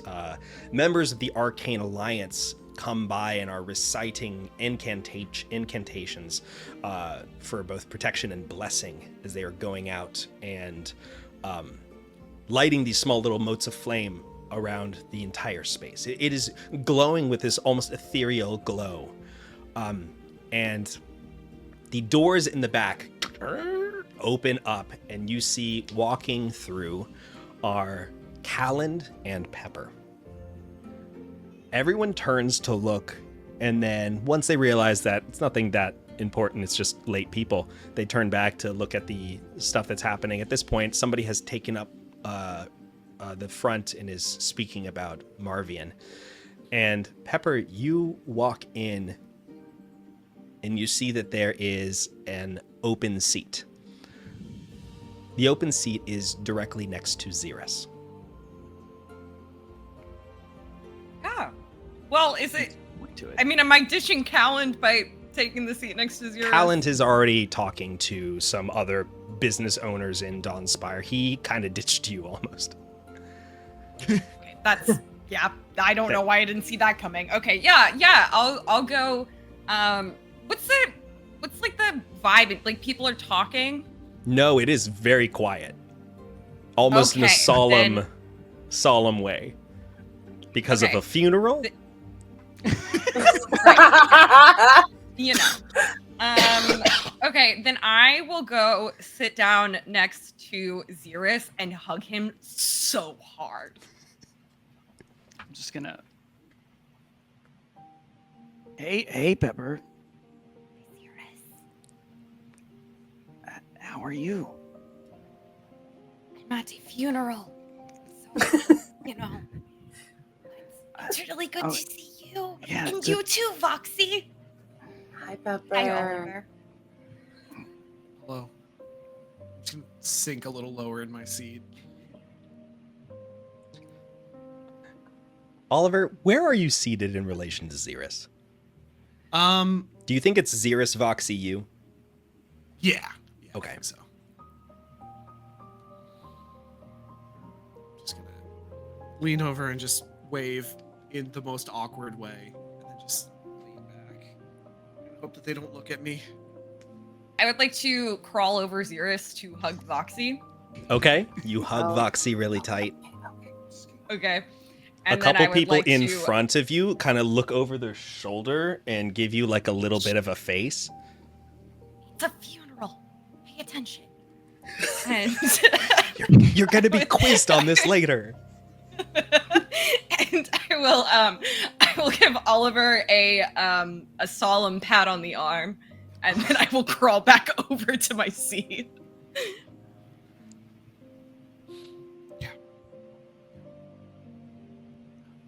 So, how have you been?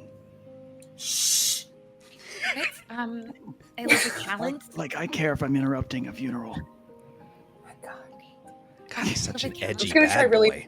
focus on the people. You remember who I am as a person, right, Voxi? Yeah, no, I do. Just... Okay, just checking. How long is this last? Has this already been going on for a long time? Yeah, I mean, I expect it to be at least another several hours. Oh my God. I mean, it's kind of a big deal. At least that's what my parents said. So I just... No, I'm sure. It's just, guys, when I die, can you just like throw a party? Can you not do this?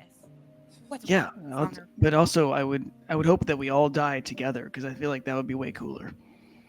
That's true. I'll get Callan to throw a big giant party for us. don't know why I'm assuming Calland will outlive us all, but he probably will.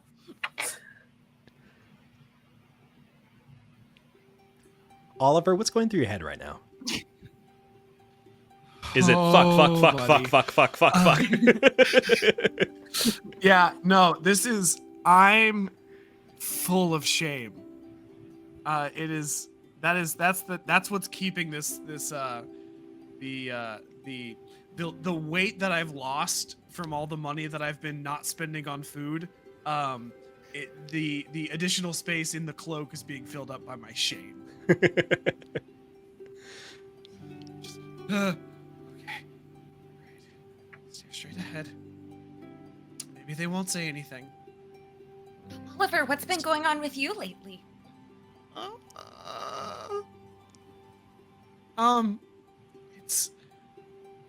I don't know that it's entirely appropriate to have conversations during a funeral. It's not. Okay, well, we'll talk later. Okay.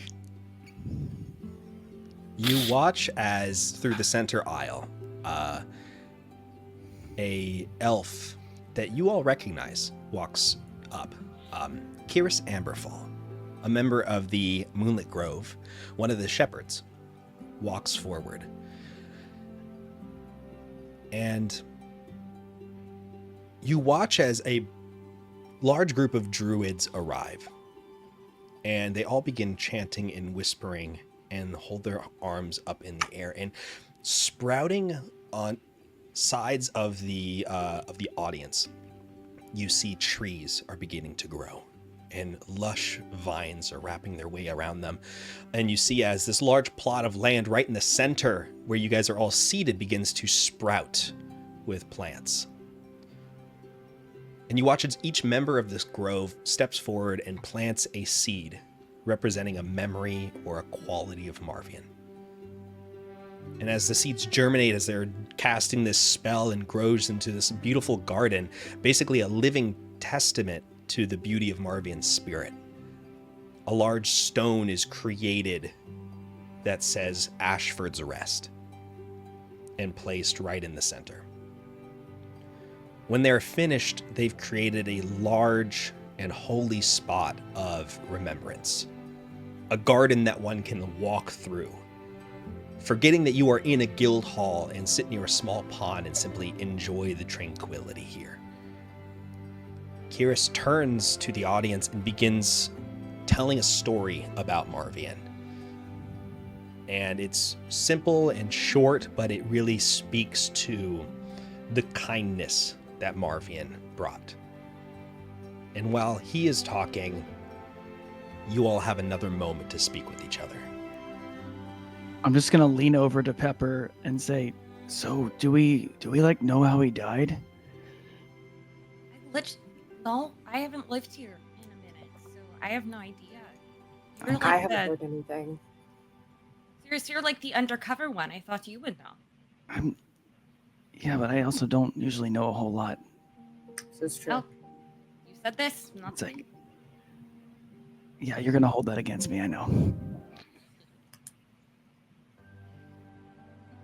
I don't know. Do we know? Is there like an election process after this? Is it just like? That's what my parents said, so I assume they're gonna select whoever will be appointed. I haven't Zeerus, even heard give me a who's running history yet. check. Damn. 4. 4, okay. So, This might be something. Remember when I said I don't know a whole lot? yeah, That was, Zeerus, you don't know anything. Olyver, give me a history check. First roll of the game. All right, come on. High intelligence character for the first time in my life. Let's go. 16. Okay, so, I mean, you know a lot about the Fellguard, and knowing their policies and hierarchies of, like, who gets, quote-unquote, elected is... They have a different system. It's not so much a, like, people vote on who they want, like, as a democratic system. It's more like the heads of the other guilds all get together and elect and appoint somebody. The other guilds outside of the Fellguard? Yes, exactly. So guilds such as the Band of the Shattered Helm, the Arcane Alliance, the Fraternal Order of the Wandering Muse, the Moonlit Grove, the Order of the Light Now, the Transporters, and the Union of Charitable Traders. These guilds all get together and will choose a successor for Marvian. The reason that they're choosing somebody is because they all bicker and fight constantly. This is something, they're always at each other's throats, basically, trying to one-up each other. But this is the one time where they're all supposed to get together and show us a sense of union and togetherness in order to help preserve what's happening here in the Dueling Serpents. This is like the elected officials electing each other. Exactly. Is that the case for, like, if somebody in the Wandering, if somebody in the Moonlit Grove had died, would the Fellguard have gotten a vote as well? Yes. Like, or is that just everybody else towards the Fellguard? If the leader of the Moonlit Grove had passed away, the person who is in charge of it. Gotcha. Yeah. So It's basically like it's the them for all the guilds. Exactly. It's them ensuring that the guild itself will still operate in a way that is appropriate for that guild specifically, but also helps lift everybody else up. Okay. Yeah. So I'll just lean over and say, the leadership of all the other guilds will convene and decide upon a new leader for the Fellguard. Do we know how long that's going to take? Well, the last one, they spent quite a long time. They spent 8 months choosing the last successor.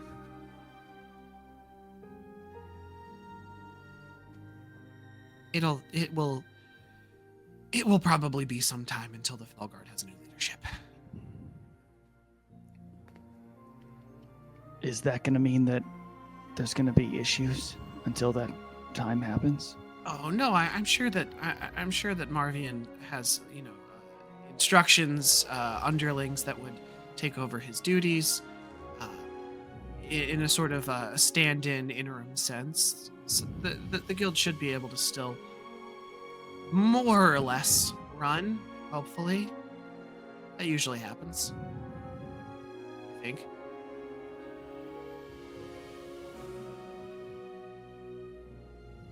The Fellguard is very, very important. I'm sure that the leadership will set aside their differences and come to a consensus quickly for the sake of the entire kingdom. Sarah seemed really We can worried when we were talking about it before. I'm not really sure, but it's been a very weird time here.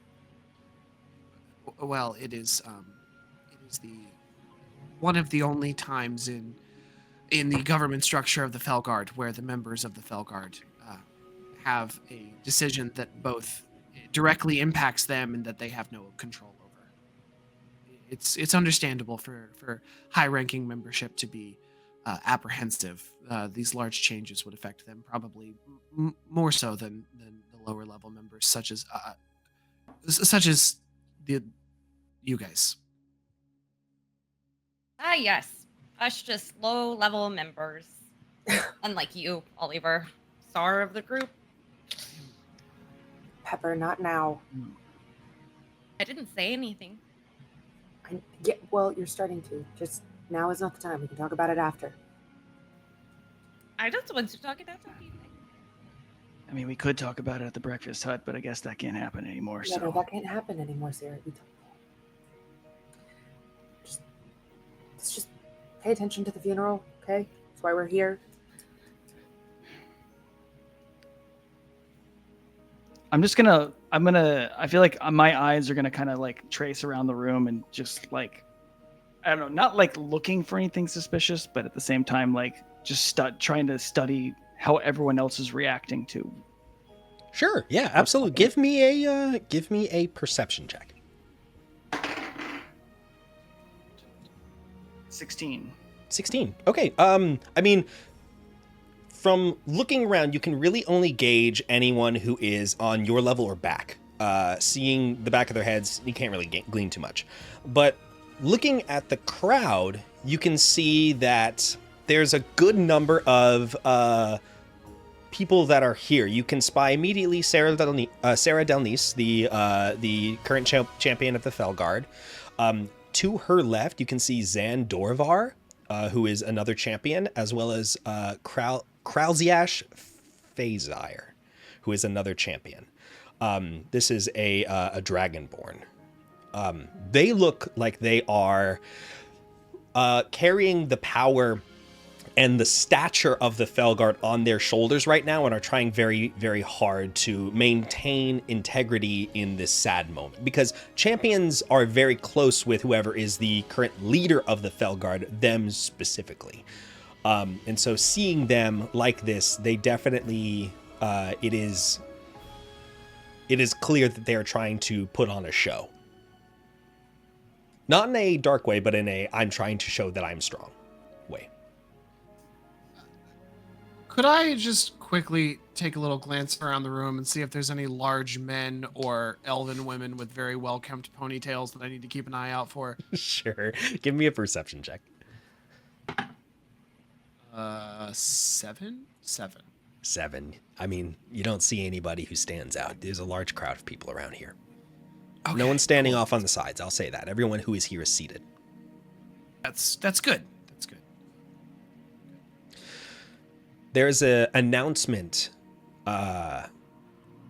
where one of the a leader of the Arcane Alliance steps over, and you notice them, and it is Lucerin Fyro, who is an elf mage. Funnily enough, the first elf mage that you met during your first trial for the Fellguard.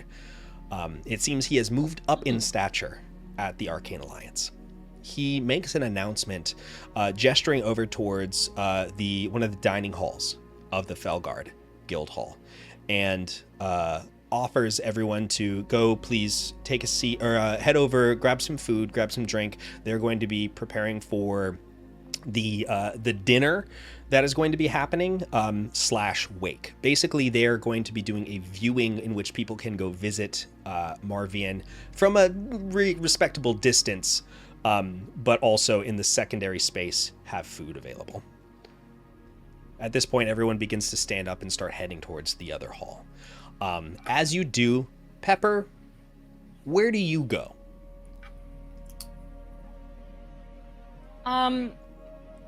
Where is are the champions kind of like staying up in their space, or like what are they doing? So the champions have gone over and they're acting as pallbearers right now. They are currently lifting up the casket, moving it to the new space.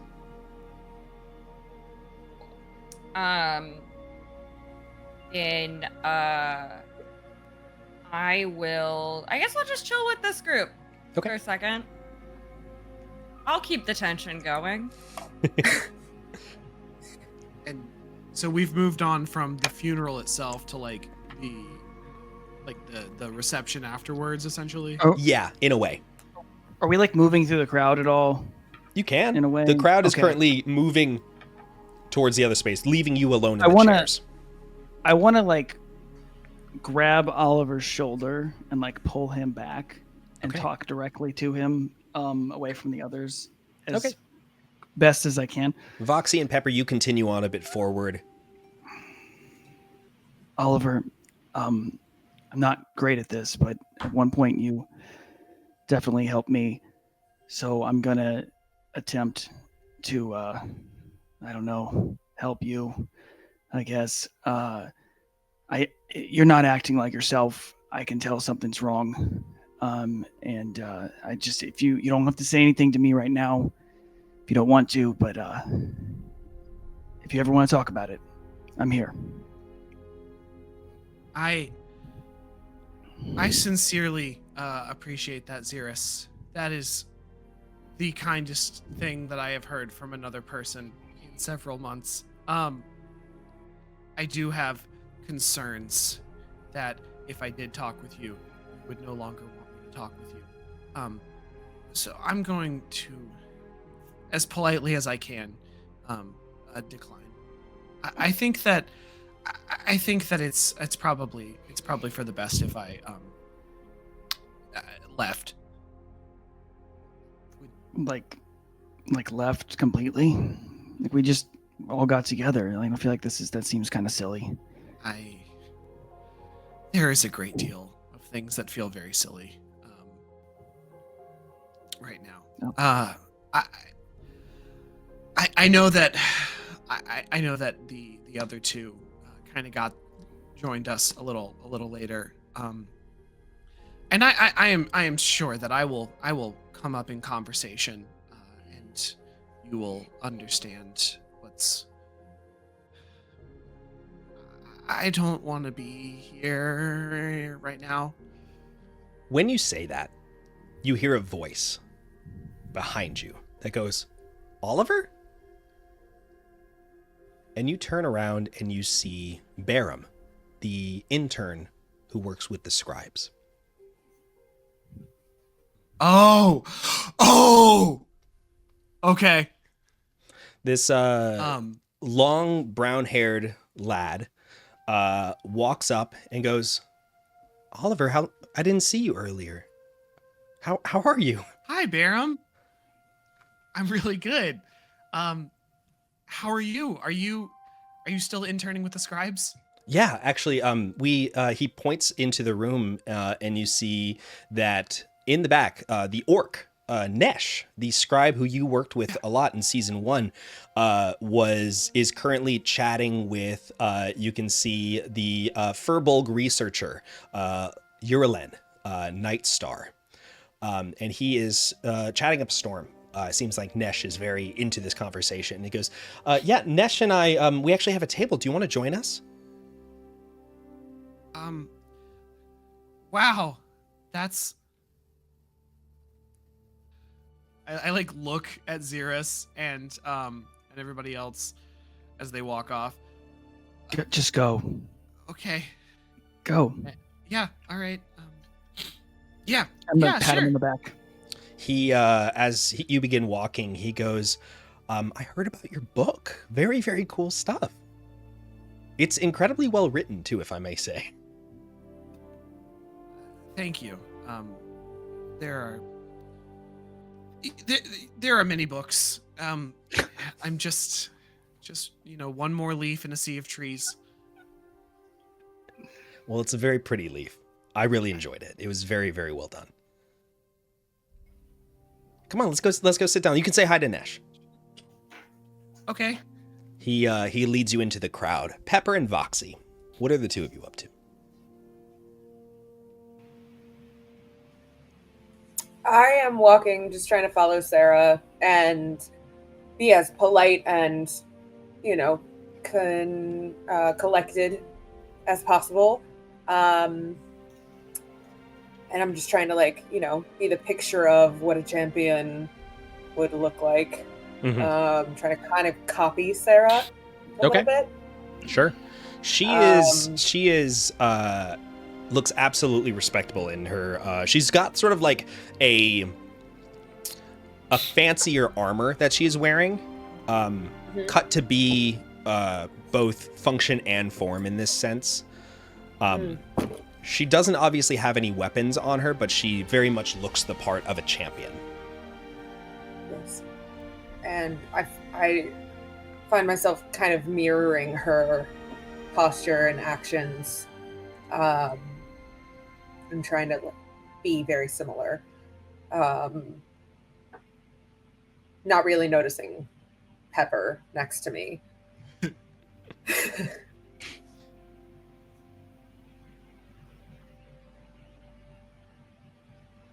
you look very cool right now. Is it just me or can I? Speak up one more time. You look pretty cool right now, Voxi. Thank you, Pepper. I appreciate that. Just, trying to do my part here. How's the training stuff been going? Really good. Yeah, really good. I still have a lot learn. You know, when you never really stop learning. So I've learned. Never stop learning. That is so important. Yeah. It's definitely a lesson I'm learning. No matter how much you think you got something, there's still always something to work on. I'm sure But you're it's doing good. great. You were Yeah. already very good. And now it's been 5 years. You can only be better. I mean, yeah, I'm definitely better. I think I've grown as a soldier. But you know, even the best has the best soldier has a lot to learn. You know, so it's good. It's good. Enough about me. How are you? Well, I've been pretty good. Good. Just been working on me. Working on Yeah. Calland. Because Calland Uh-huh. doesn't work on himself. I have to work on him for him. Of course. And I've started, well, I haven't, I was like about to get it started up, but it's gonna be on, you know, it's gonna be starting to, I'm starting a like support group. A support group for other pyros. No, Voxi, not for other pyros. Oh, I'm not one of those. I'm sorry. I shouldn't have assumed. I'm sorry. What's your support group for? It is actually for you know, people who may have worked for someone evil in the past and they're trying to start over again and try to like be better and maybe like talk about their feelings and process, because you know, if you remember, that happened to me, and I have grown so much, and I just want to help people because it was a surprising amount of people who were in a pretty bad way. Ah, okay, yeah. So there's a market for that. You would be surprised, Voxi. Remember how many people were, you know, under his I guess so. control? Yeah. Sure. Yeah. Okay. Wow. I guess you really found your niche. Found your thing. People are great. signing up left and right. It is just overwhelming, the response. That's really wonderful. I'm really glad to hear that you've found your calling, I guess. Yeah. I am very good at public speaking. I have found that out by speaking in public. People listen to me. It's great. Listen. Wow. That's great. That's great. Yeah, you know, I'm not even surprised. You're hard to not listen to. You know, hard to not hear. I feel the passive aggression in that statement, but I'm I going to ignore it. That was a bad habit. I'm sorry. You're right. If there's one person I know in this world who would be good at that, it would be you, Pepper. So Thank you. I'm proud that you have found your thing, and I'm glad that it's working. I'm glad to hear that it's working for you. Yeah, it would be a lot easier. Because you know, I thought about like you know, putting like my name on like the, you know, hi, hello, my name is Pepper. I was an ex-follower of Erglath, and my story is, you know, but no, you didn't. I can't publicly claim that one, can I? I guess no. Yeah, no, that makes sense. That's probably a good call. Probably a good call on that. Yeah, but I mean, those things are anonymous, right? Well, yeah, but I'm the leader, so like if people are going to listen to my authority, then like maybe I should have some like credibility, you know? True. And it's hard to have credibility when someone put their name out there and said that actually you were a very minor part in the whole thing, and they were it was all them. So yeah, I kind of weird. I kind of picked up on the fact that you'd read the book too, huh? Oh, you read it? Mhm. I'm sorry.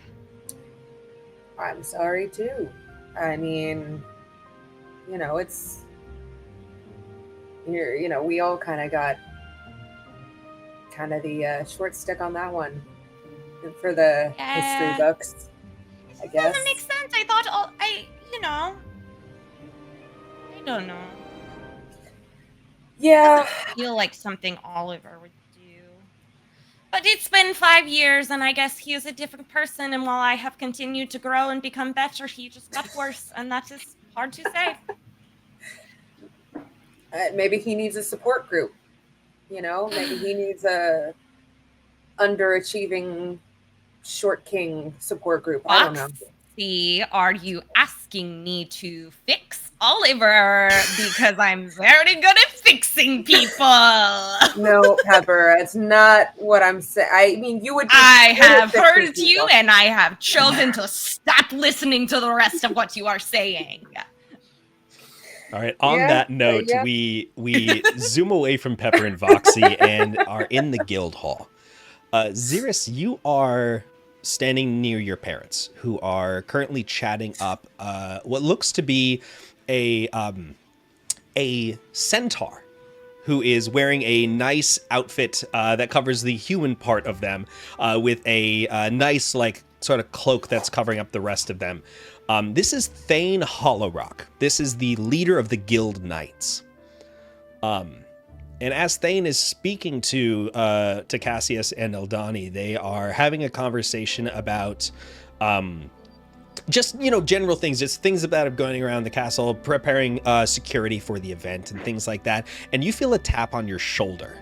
And you turn around and you see an elf with blonde, beautiful hair that has been that's flowing off of their shoulders, a very, very neat looking clean suit. And this elf looks at you and goes, Zeerus, how are you? Good. How are you? Give me a history check. It's gonna look like history check. This elf gives you that sort of European, kiss on the cheek kind of thing. It's a dirty 20. This is Salfir Torlana. This is the son of the owner of the Golden Truffle, who you locked away in their room the day before the Fellguard trials in order to join.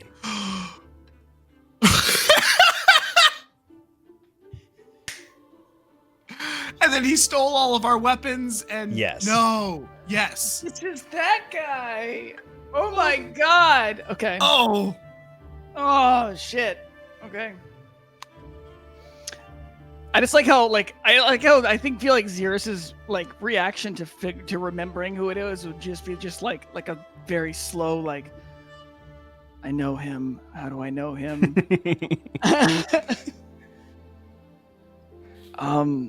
It's been a while. It has. It's been so long. How have you been?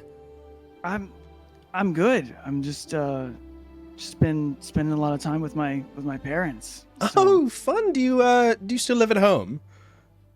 I mean not like I don't live with them. I'm just spent I hadn't seen them because I thought they were dead. I mean I don't really want to go into it, but we reconnected. But recently. everything's fine now. You've reconnected. Oh, it's all lovey-dovey and fun, right? Yes. That's so good to hear. Are you still working with the Fellguard? No, I'm not. So you quit that too. What are you doing? Are you working with your parents? I'm working for the Order of the Light, if you have to ask. It sounds very important. It is very important. What are you doing? I own the Golden Truffle now.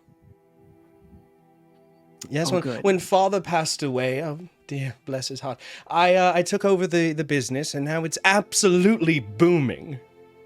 Oh, great. Have you been locked in any closets recently? No, in fact, I've been doing just fine. Me and my security, he points over at a couple men who are watching him intently.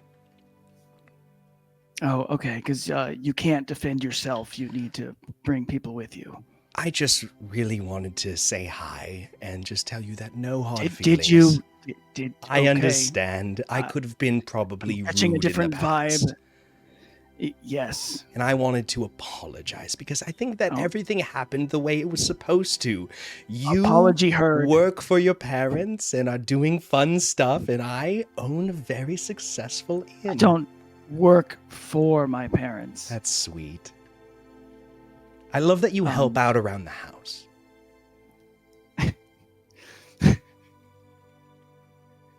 Trying to think of the most rude fucking thing I can do to this guy. You know what? Go fuck yourself. And then I'm just gonna walk away. All right. You watch as he whispers something to his guard, and then they both walk into the crowd, and you hear him as he goes, oh, Lord Lucan, oh, it's a pleasure to see you again. And he goes and he shakes someone's hand.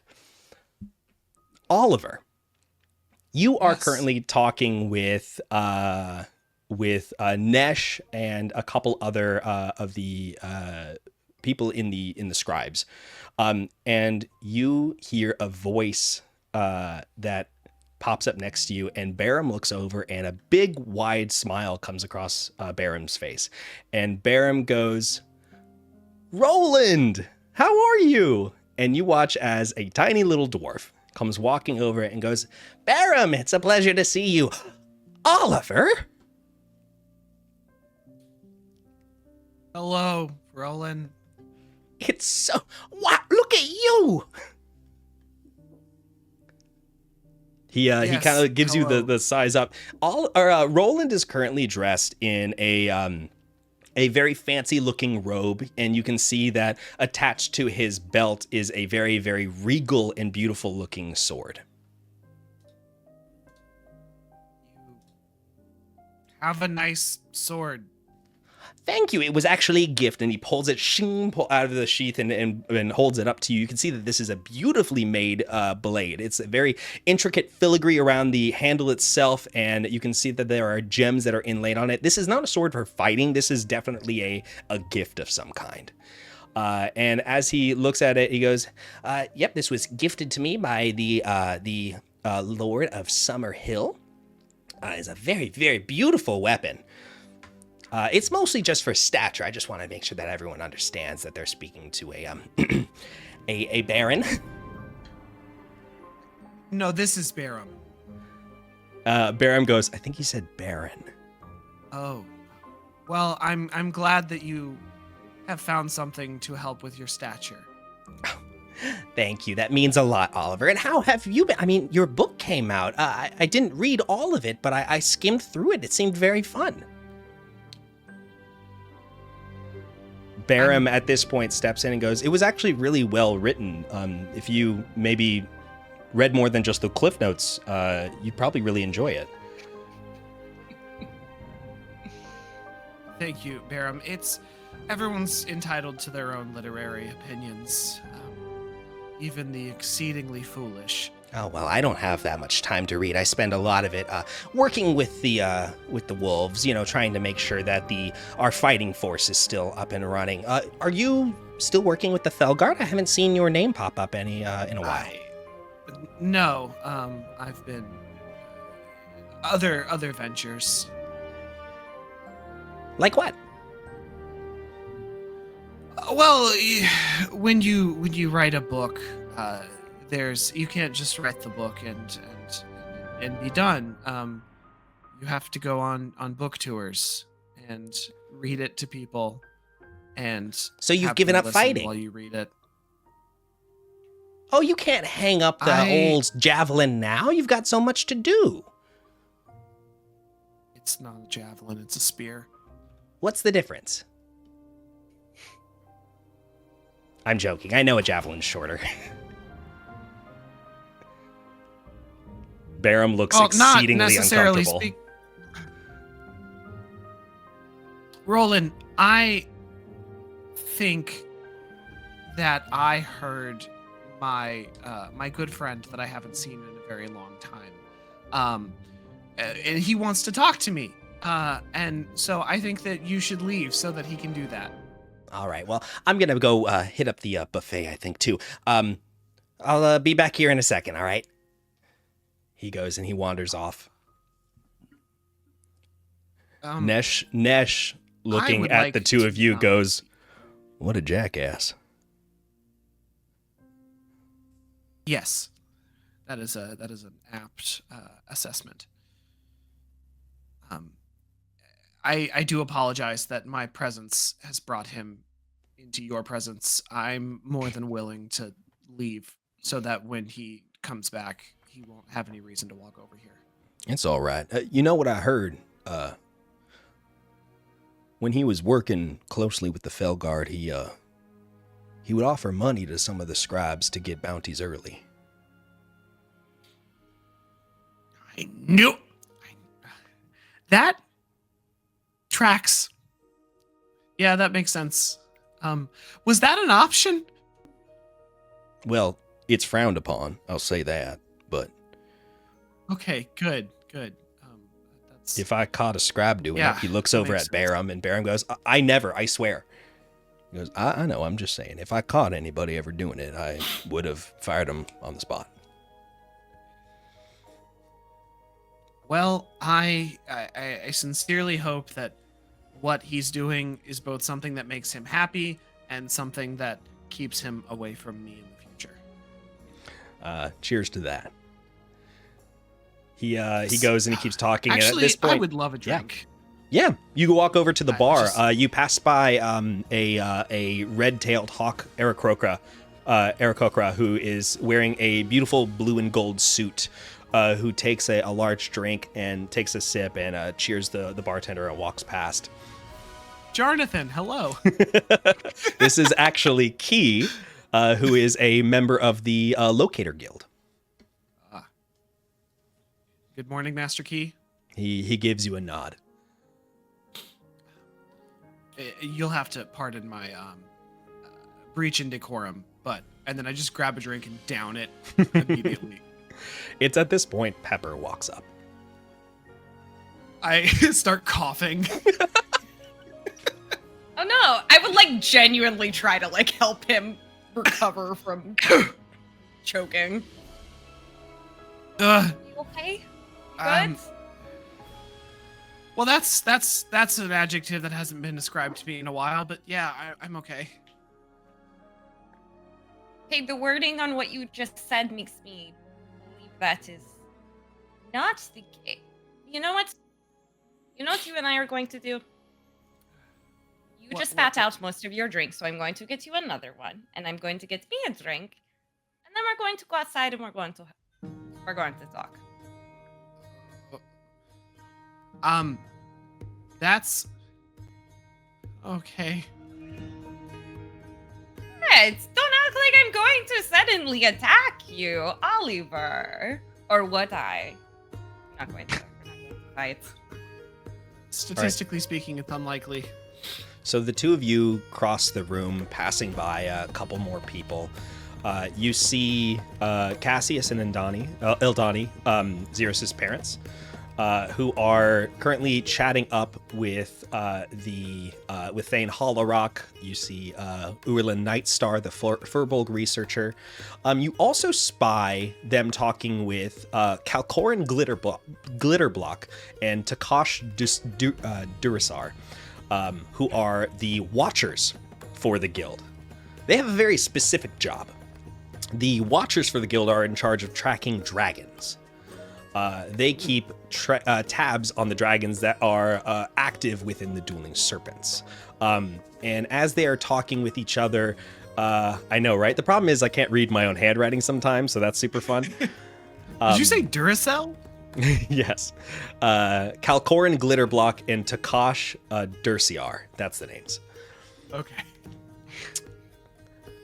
It is a gnome and a dragonborn. They're currently chatting with Ildani and Cassius, and Zeerus is walking over to them and chatting. Pepper and Oliver, you step outside, and as you step outside, it is a cooler day. Cooler evening, I should say. It's still cloudy, so there's no stars visible. There's just the glow of the arcane streetlights here. There's a chill that runs down your spine as you step out. That has nothing to do with the weather. I presume that you have a great many angry things you want to say to me. Oliver, I want to show you something. And I will down my drink and pull aside my cape. And I'm going to take out my sword. And Take a step back.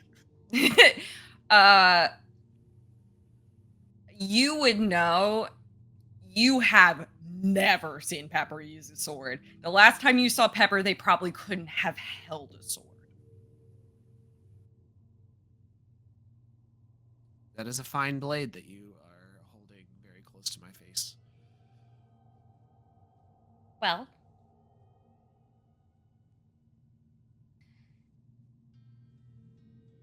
I don't assume that you brought your spear with you, so I'm just going to have to show you this, and you are going to have to picture it.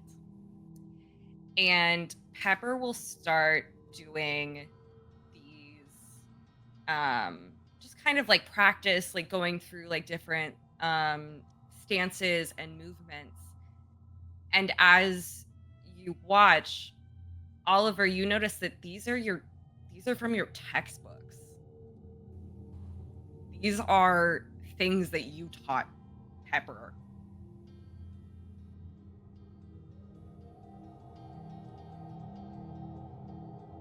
And then I will put my sword back. You're doing incredibly well. Have you been practicing very hard? Yes, your textbooks are very dense, and quite frankly, Oliver, I don't know why you like them so much. It is impossible to read about something and then try to figure out how to do it. But I really wanted to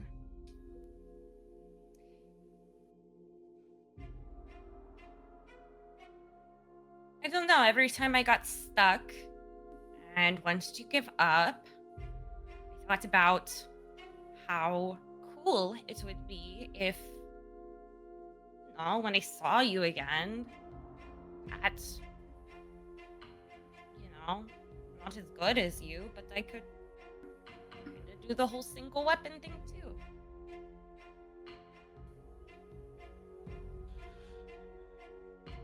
That is... Pepper, you shouldn't want to become skilled with a weapon because of me. You're one of the most skilled people I know. We're going to cut I have now. lots of respect. We cut inside.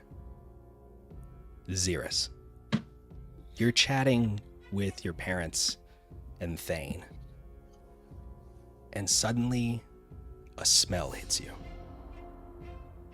A very strong scent. Give me a perception check. Nat 20. You look around the room and you notice other people who are in the space as well have reacted to this smell. And you watch as a waiter walks past a group of people. And as they walk past, you can tell somebody like sniffs and looks back over the shoulder, and you have pinned, it's got to be that person. That person is giving off the same scent that you smelled back in Glynn Harbor. Voxi, you're over by Sarah, and Sarah immediately perks up and looks around the room. And she goes, "Do you smell that?"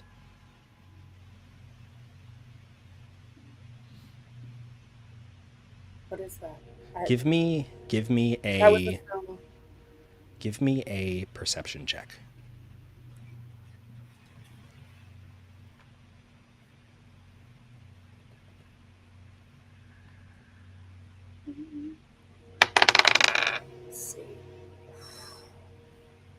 I got a 16. You see a lot of people moving around the crowd. But with Sarah looking over with you, the two of you spy a group of people who have turned away from a member of the waitstaff who's holding a tray of drinks. This is not the same waiter that Zeerus spied. That smell that you are getting is foul. It's a mixture of decay and rot and flesh. We're going to cut back outside to Pepper and Olyver.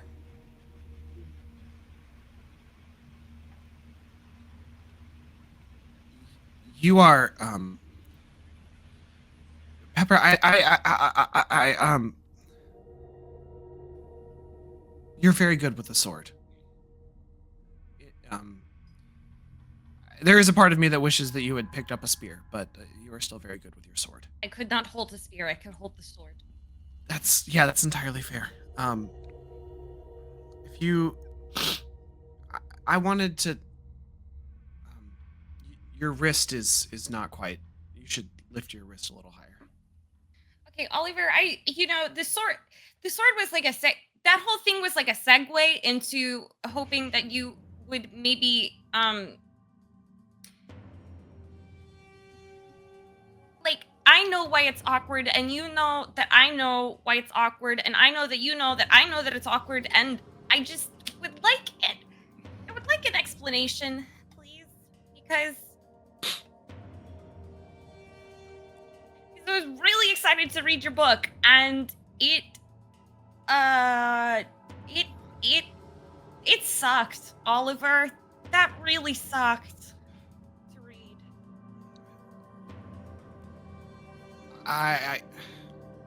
Yes. There are.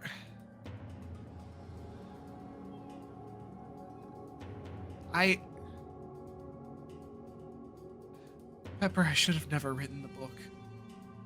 We cut back inside. Zeerus, the person is walking through the crowd, the waiter. You see as the crowd begins parting around them as they start to notice this. They're starting to get away from you. What are you going to do? Following them as closely as possible. Okay, give me a dexterity check.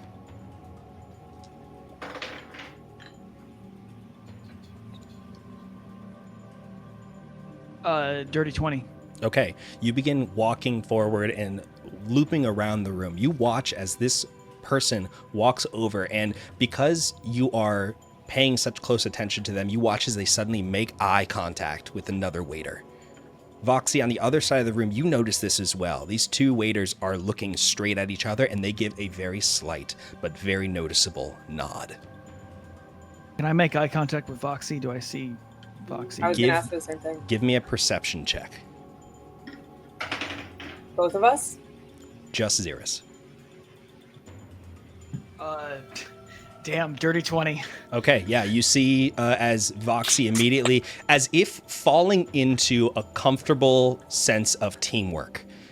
The two of you have split on either side of the room and are covering the space very, very beautifully. You notice as these two people make eye contact with each other. Zeerus, because your perception check was so good, you notice not just the one, not just the two, but at this point, every single waiter who is in the space has come to a stop. We're going to cut back outside now. And then she told me that in order to sell more copies of the book, I would have to make it be a certain way, and I had to increase my star power, and I did such a terrible thing, Pepper. And I don't like her, and she takes all my money, and I've had to borrow so much money just to have her around because she keeps telling me that I need her. And I don't want to be around her anymore, Pepper. Okay. Yep, I hear you, buddy. I've just got you on my shoulder. Like, I'm just patting you. Olyver. I've made so many mistakes. Olyver. I pull you up to look at you in the face. I know better than anyone what it's like to make a bad deal.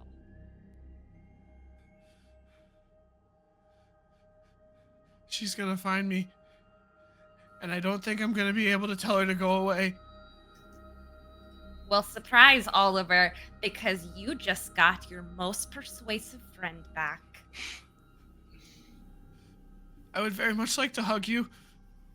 We can hug. I just like body slam. Oliver, I got a little muscle, but this is so much muscle. not to reference previous PSL productions, but remember when we hugged in puffs? It's like that. Yeah. We cut back inside. Zeerus, you're making eye contact with Voxi, and suddenly a shape moves in front of you. And you are looking up at a half-orc. Give me a history check.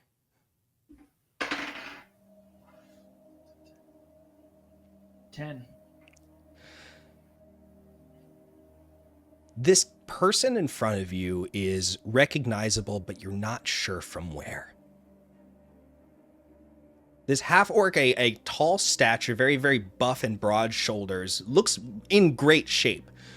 He's got the sort of top of his head is his hairline is very long and tied up into a tight bun. Everything else is shaved down to the skin. He is wearing beautifully ornate armor, and he looks at you and goes, Zeerus, right? Yeah. Now's not really a good time. No, I'm sorry. I mean, you're with the breakfast company, right? Of course you are. Yeah. I'm so... Hi, Kashar Andros. And he holds out his hand to shake yours. I'm just gonna kind of look at it and then like slowly put my hand near it and shake awkwardly. Okay. He shakes your hand in a very firm way, and he even like grabs the other side of it to shake it. My eyes are not on him. This whole time you're looking over his shoulders, looking at these people. Voxi is making a face at you like, what the fuck are you doing? I'm just gonna be like... You watch as he shakes your hand and goes, it's honestly, it's a true honor to meet you. I've been with the Fellguard for a while. I left when I was younger, but the work that you and the rest of the breakfast company have done has been nothing short of magnificent. If we have some time later tonight, I would love to pick your brain and just hear about your adventures. And is the rest of the breakfast company here? Yeah, they're around here somewhere. You know, I appreciate it. Thank you. Yeah, we'll catch up later, okay? Let's grab a drink tonight. How does that sound? Sure. Okay. I'm staying over at the Golden Truffle. If you want to chat with me, I'll be there tonight. Sounds good. All right. Again, it's wonderful to meet you. Voxi, give me a perception check.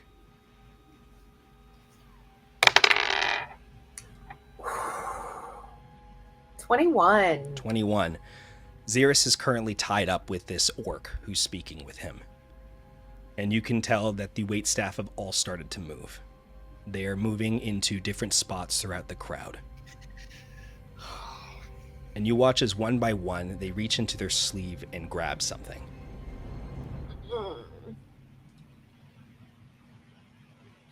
We're going to cut outside. Pepper. I hate this show. Oliver. What are the two of you doing? Sobbing into Pepper's shoulder, I think. I'm really trying to get you to calm down. I'm really like I've hit my limit on on this comfort moment. Come on, Betsy. Why don't we should get you some water or something? Like, Okay. you gotta be dehydrated by now. My shoulder is soaked.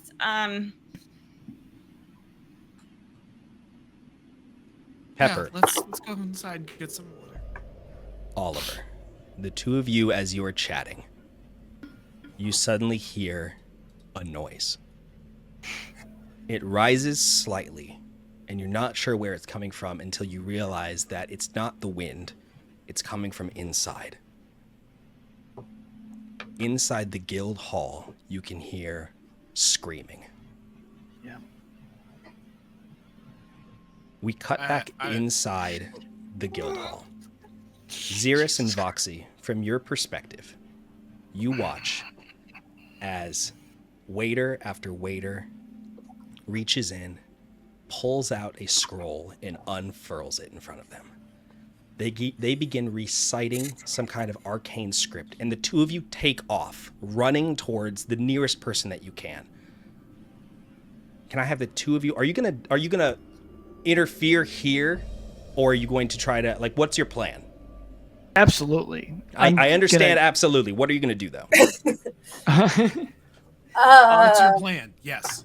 I feel like I want to visually check in with Zeerus to have you have no time to get a plan together. What are you doing? I'm going to the closest person, and if I see them pulling a scroll, I'm gonna disarm. Yeah, I'm just gonna tackle one. Okay. Yeah, basically. The closest person is currently unrolling a scroll directly next to your parents. Go ahead and give me an attack roll with strength.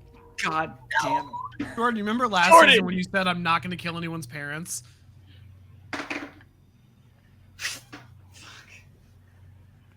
No, what? I rolled a 7. You said attack roll with strength. Is that what you said? Yeah. You watch as this person unrolls and unfurls this scroll, and they look over just in time to see you, and they dodge out of the way as you go sprawling down to the ground. All the people around stop talking and look at you as Cassius and Eldani look over at you. And Cassius goes, "Son, what are you doing?" And then the waitstaff speaks. And there is an explosion that goes off right from the scroll.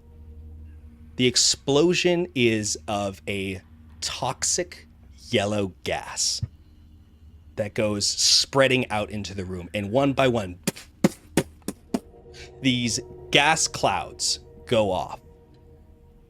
You can hear screaming from everyone around, and you look over at your parents, who both have quickly covered their mouths and are backing away from the gas cloud. They make eye contact with you as they are traveling back. And in this same exact moment, you look over as you see Nesh, who is currently on the ground, gasping and holding onto his throat. Blood is pouring out of his nose and his mouth. Voxi, you see another person unroll a scroll next to you and begin speaking. What are you doing? I'm just gonna full tackle them. Just, Okay, I mean, because they're give me a strength. how far away are Give me they? an attack with strength. Because I assume we're not armed because we're at a fucking funeral. No. I rolled a 4. The person dodges out of the way as well, and you watch as they read the scroll, and there's another explosion of this gas. You watch the person holding the scroll begins to basically melt, their face peeling away, blood pouring out of their mouth and their nose and their eyes. You watch as a couple more people nearby, Duranim Freet, one of the band of the Shattered Helmsmen, begins to die at the feet as well. You watch as you hear a gasping sound as Salfir Torlana, the son of the owner of the Golden Truffle, is on the ground hacking up blood. And you also hear a scream in the distance as more people are starting to collapse to the ground. One by one, these explosions of gas are happening inside the guild hall. And then there is a pausing moment as a voice rings out within the guild hall. A hand raises up, and in the far distance, you can see a person who is currently wearing a waiting staff suit. And everyone stops for just a brief moment during their scream and quickly looks over and looks at them. Their hand raises up, and you can see that tendrils of black energy begin pouring forth from their fingers as they are sitting there speaking. And these tendrils reach out and grab hold of the people who are lying dead on the ground. And he speaks out and he goes, "To the shadow that was, the demon lord underneath, to Tenebris himself, I command thee from the children of Orcus, feed." And when he says this, you watch as the bodies on the floor stand up and turn and start attacking guests. You turn and you see in the crowd Kyrus Amberfall, blood poured from his mouth, his nose, and his eyes, attacking another member of the Union of Charitable Traders, biting into their throat and pulling away. You see Elenus Wildpath, a Locator Guild elf, is currently attacking one of the members of the Band of Shattered Helms, who's currently using a fork to stab them in the face as they are driving back. You turn and look to your right, and you see a dwarf is currently hobbling its way towards you, Zeerus. It's Roland Trotter. You also look, I didn't want that to happen. and in the distance, at the far end of the room, the casket is knocked down, and a body stands up, and you see the risen corpse of Marvian Ashford.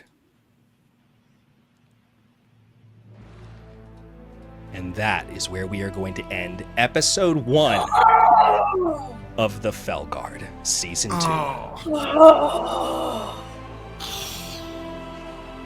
Oh my Like, God. there was a moment where I was like, this is the Red Wedding. The Red Wedding is about to fucking happen at this funeral. And we can't stop it. Yellow funeral. The yellow funeral. Oh, yeah, oh my God, y'all. Starting off strong, I guess. Never meet your heroes, I guess. Never, ever, ever. Folks, we are not done. This is the end of the episode, but we are planning on doing a post Q&A, something to let us talk about what just happened. We're going to be answering your questions live on chat, so if you have any questions, post them in the chat or send them to our Instagram at PSL Comedy. Devin, oh hey, it's Devin, is going to be hosting for us, so he'll be hopping in. We're going to take a brief break, but we will be back in just a couple of minutes, so please don't go anywhere. Remember, if you want to ask a question, let us know in the chat or at our Instagram handle at PSL Comedy. In the meantime, please give us a follow if you want to see more of this, and also please subscribe. It does so much to help people like us, and this is my favorite thing in the world to do. If I could do this as my full-time job, I 100% would. So I just want to say thank you to my players and thank you to you all watching. This really means a lot to me. We're going to go ahead and take our quick break. We will be back in a couple of minutes. See you all very shortly. Or bye in a bit. Bye. I cannot. Oh my goodness! Jordan! Serious? Ow! Ah! So we're just getting all new NPCs this season, huh? Yeah, everyone's going to get a brand new NPC. You get an NPC, and you get an NPC. All right, folks, welcome to our post-show Q&A. This is us reacting to the nonsense that I just put them through. I'm sorry, but I also am not sorry because y'all did an amazing job. I'm not going to be hosting this because, God, my voice is tired and also my brain is tired. So I'm going to turn the hosting duties over to, oh, hey, it's Devin. How you doing, buddy? Hello, I'm good. I am frazzled and riddled with anxiety because I can only imagine what it is like for the people who actually participated in that tonight. That was tension was thick. I agree. I was very, very happy with how that turned out. I want to get your reactions though, fam. How are we hanging in? How are we doing, by the way? I'm so glad that we're gonna fight zombies and not smoke. Yeah. I was as soon as you said like the smoke bombs were going off, I was like, I don't have smoke. I legitimately think I got lost and it was in a good way, like, because I went into the funeral being like, something's going, like, in my head, out of game. I'm like, I'm gonna, but also Zeerus does invest, like, I feel like still doesn't trust strangers for sure. And so it was like, head on a swivel sort of thing. But then I forgot about, like, it fell away when, like, we were the post funeral. We're just chatting. And never in my mind I was like, nothing bad has happened this entire episode. And then the moment you said I smelled something, I was like, oh shit. And I do think it's very poetic that both Voxi and I rolled very terribly. Like, I think that was the exact thing that needed to happen story-wise for this. That was Because y'all were rolling pretty shocking. high for the most of I was the night. I was rolling well, and then Yeah. then I hit the Yeah. moment I needed to roll. The moment I needed to do something. Denpai gifted a sub to Ashley Strange. Thank you. Thank you so much. Whew. Yeah. Did you kill? Okay, you killed everybody. Did you kill the guy that, like, the guy that was like fucking insulting me but pretending to be nice? Did you kill him? Salfir Torlana? Yes. Yes, he is currently dead. Cool, great. Yay! Then it was all worth it. I wanted to give you guys at least one win. I was gonna say the half orc that I don't know his name but knew me. Is he dead? I was like, Kashar Andros is not dead. Not currently, at least. God, you guys have a whole bit of combat to do. Currently dead. yep, currently dead. Oh, God, currently dead. Currently dead. Oh, let's bring it back from 2 It's years coming ago. back. I do appreciate the small gift that you gave me of just hearing the words that Roland Trotter is dead. I know that's not a kind thing to say, even about a fictional character, but, like, I win. In my mind, well, you said he walked up to me, and in my mind, I was like, I don't think Zeerus would give a shit about A, who this guy was, and B, I feel like he'd be like, oh, okay, that's. It's like I probably wasn't even paying attention to the fact that he, like, antagonized you at any point in time. Oh, man. That guy was... he was the thorn in my side. Do you remember last season, just, like, every single time I tried to get us a bounty, he was just there? Yeah. Yes, he was. And also, And was now your you know foil. why. yeah, it feels so good to know that he cheated. Because that makes me feel better about my own feelings. So we've got some questions from our wonderful fans, both on the PSL Instagram and in the Twitch chat. Also, I'd like to say, Denpai, you were entirely correct. Is it really a funeral if they resurrected the guy? Do you get your deposit back? That's a good question. But I do have. So let me ask you. Let me see what we got here. So I have a question from.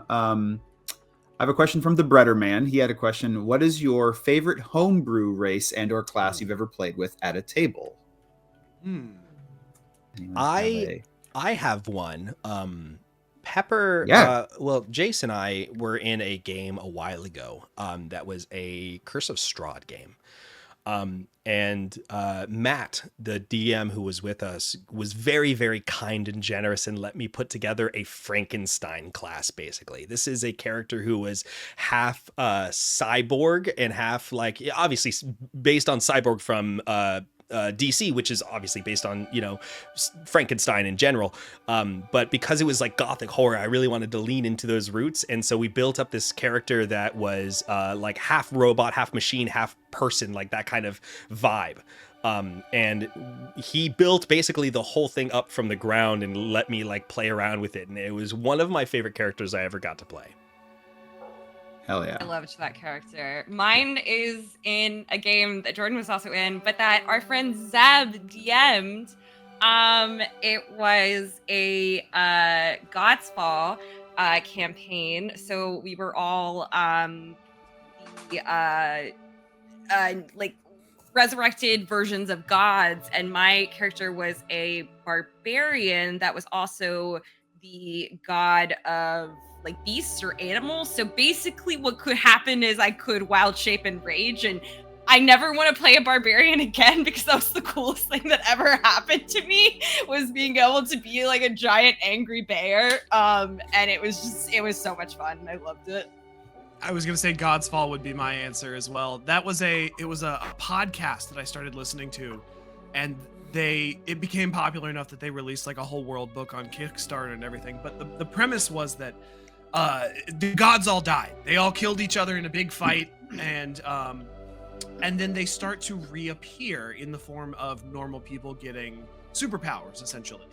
And so each of the players got to be the, what do we call them? The godlings. I think, God, yeah, I was Fenris. You played, yeah. My little Jace Australian guy. I loved him. Yeah, in a sailor costume. Yeah. He was a little halfling. And PSL friend Alex was also in that campaign as Seamus, yeah, he was a monk. The god. He was of a the sailor sea. monk. Yeah. And then Jordan's character was the god of dreams, and Matt, who we just mentioned with the Curse of Strahd campaign, he was the god of time. I think, is that right? The god of order. He was the orc warrior who was the god of time, and then he had a second character. You and Matt. I had a second character. My character ascended to godhood, and so I took over a different character who became the god of machines. Ironically enough. Yes. Right. Ashley, do you have any favorite characters or classes that you've played? I was gonna say, I don't know if this counts, but I think my favorite was the Kids on Bikes game that we played. Oh yeah, that was a good one. That Jordan DM'd, and yeah, I think Wes was in it. It was me. It was Seth, me. were you in it? Bretterman was the other. Bretterman, yeah, and we played a couple of those, but the vampires one that was basically like Lost Boys meets Stranger Things was so fun, and the shit that happened, the chaos of that game just as a whole was just, I don't even remember much about my character because I just remember the story, and which I think is a testament to your DMing. But it was only as good as the players. I think that's just my favorite game that I've ever played, and other than the Fellguard. I appreciate it. I've got a couple of character-specific questions. Let's throw to Wes real quick. Wes, now that Zeerus has reunited with his parents, what other aspects of him are you excited to explore this season? Well, interesting question. Now that I think my parents might be dead. Right. These were submitted before the show happened, so. Yeah, oh, true. I think I like the idea that, that I'm more comfortable with our group, at least, not great at, everyone else, like necessarily interacting with the public, but at the same time, like I finally accepted, like, oh, I can actually have a found family in addition to my actual family. So I think being able to start with stuff where I'm like, oh, I can actually coordinate with Olyver in strategy because I actually care to coordinate with Olyver in strategy, as opposed to season 1 where I was just like, oh, I'm just gonna throw a dagger at this guy and start a fight without saying anything to anyone because that's just who I was. Like, nice. Thempai had a question for Jace. Best/worst part of living with Calland? I think like my funny answer is that Pepper doesn't pay for anything. Hey, free housing. There you go. Pretty cool. But I think that like the genuine answer that they have gotten really close, and I think it's very good for Pepper to just have someone to live with after the loss of living in their mirror for a very long time that they don't have anymore. And the worst part is that he probably has like people over for business stuff all the time, and Pepper tries to Constantly. make it a fun party, and Callan does not want it to be a fun party. So that's a point of contention. I think Right. that's canon. Yeah, that is absolutely canon. Ashley, Voxi's the only character to stay with the Fellguard during the 5-year time jump. What influenced your decision to have her stay? I think that it was the fact that there's not really anything else that's more important. You know, she, from the start, like pre-season 1, her backstory is that her number one goal in life is to become a champion of the Fellguard. And she's someone who is so self-doubting, I think, and feels like she really can just constantly be learning, that she is never really going to feel like she's ready to go off on her own. So I think that she has just only wanted this one thing, and now that she's kind of getting it, there's nothing else that she knows how to do. So this is currently, like, as you know, counterintuitive as staying with the Fellguard being safe is, this is the safe option. Right. Because this is all she's ever wanted to be and do. So, as you know, she knows that her family is safe for now, so there's no need to go back to them, but she just wants to be the very, very best that she can be. Nice. Well, there you go. And then finally, Zeb, Olyver seems to have a low charisma score. Was that a conscious choice or luck of the dice for character creation? I am a huge proponent of the standard array when creating your D&D character. It gives everybody just a little bit of something that they can't do very good. Right. I agree.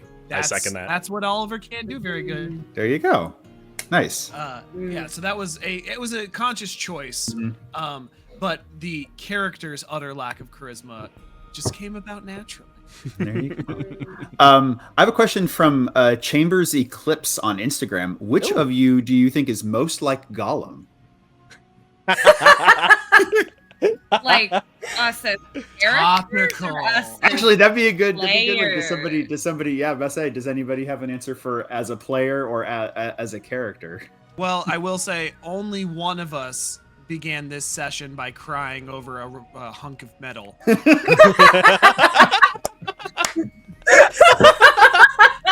Not so precious.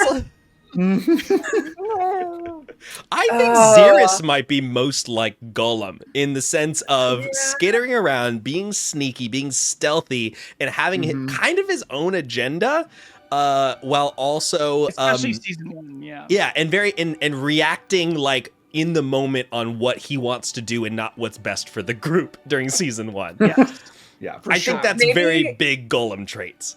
Maybe Pepper is like Smeagol, and then Zeerus is Gollum. I like that a lot. Pepper gives Smeagol vibes to me. Like, they're very, like, I don't know. I can just see them, like, the argument in the mirror happening, but it's just Zeerus and Pepper talking to each other. I think that's it. I think that's absolutely it. Yeah. I have a question for the whole group. When you guys aren't participating in these streams, do you half expect everybody you encounter in real life to just sound like Jordan with a goofy accent?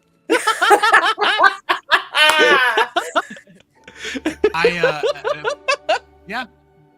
Real life. As a matter of story. fact, everyone's had Jordan's voice for This the whole last, time. I think 6 I've been years here for the me. whole time. Me and my therapist are working on it. But your therapist sounds like Jordan, though. Yeah, it's Real really talk. putting a damper on things. I have a Let's- friend let's who dig I into that. recently I have a friend who I was like trying to tell my partner. I was like, he sounds like Jordan, doesn't he? And he was like, no, he doesn't at all. And I was like, no, but he does. And then I like played a video of him talking to someone else, like while last time I saw Jordan, and they were like, that they look nothing, they talk nothing. Like, what are you're just seeing Jordan and everyone. I guess I just am. I just hear and see Jordan and everyone. I'm haunting you. That's what's happening. Yeah. And I think it was PSL friend Beth who goes, Ashley, that's called trauma. It's the part of being John Malkovich where he goes into the door himself and everybody is now. Exactly. Jordan tries. And then finally, I have a very important question from Grass Tomato put forth in the Instagram. Our good friend Grass Tomato. Do it fart? Yeah. So I have a noise gate on my mic, so Discuss amongst anything yourselves. over a certain threshold is not audible. I've been farting this whole time. Oh, right. Wow. Right. That's what that was. Jordan, your noise gate's not as good as you think it is. Oh no! Oh, They no. heard me too. The farts are coming from inside the house.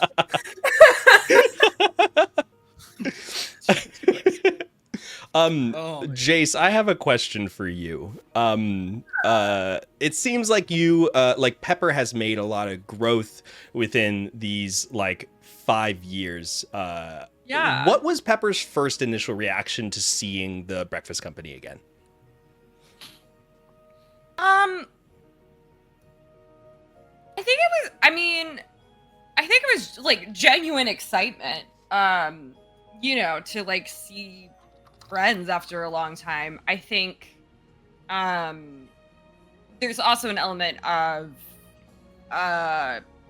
Pepper left the Fellguard to put some distance between themselves and some of what had happened there, and trying to get out of a city that had to go under repairs for some stuff they did. So I think it's kind of a mix of like, I'm really excited to see these people, and also I have buried some stuff that seeing these people brings up again. Yeah. But Pepper's fine and everything's cool and they're fixed now. So Yeah, deception check real fast. That will hold on. That's a 3. So okay. it'll all work out, definitely. Very good. That is all I've got for y'all. Do y'all have any other questions? Or Jordan, did you have any other questions for the group? Your character is interviewed on Hot Ones. How does it go? Oh yeah, Bretterman. That's a really good. That's a good one. I'm a fire genasi, so I'm fine. And Yeah, I Pepper's do live, great. laugh, love, and life. Their name is Pepper, so. Yeah. Exactly. Yeah. No, please. Oliver would probably make it like 3 or 4 in and never give a single indication that he's in pain and then just throw up. Just projectile vomit. Oh, it's sort of like the Conan O'Brien route. Yes. Yeah. I was going to say Voxi would be the same, would not show any sign because she would want so badly to make it to the end to prove herself. She would get to like 9 out of 10 and then would just like pass out. I feel like Zeerus would be like, taste one and be like, nah, I have This ain't for me. and then just leave. Yeah. This is dumb. This You're is dumb. stupid. Bye. You just punch the host and leave. I have a question No! I have a question for the players. It has been a 2-year gap, actually, for when we played the last time. What was it like for you all to jump back into your characters? Was it difficult? Was it easy? Are there any tics that you use to get into character? That kind of thing. I was surprised by how quickly I found him again, I guess, in a way, or found like it is the mode of the game. I mean, I guess a little out of game conversation is I recently had a child, so he's 3 weeks old as of tomorrow at 3:30.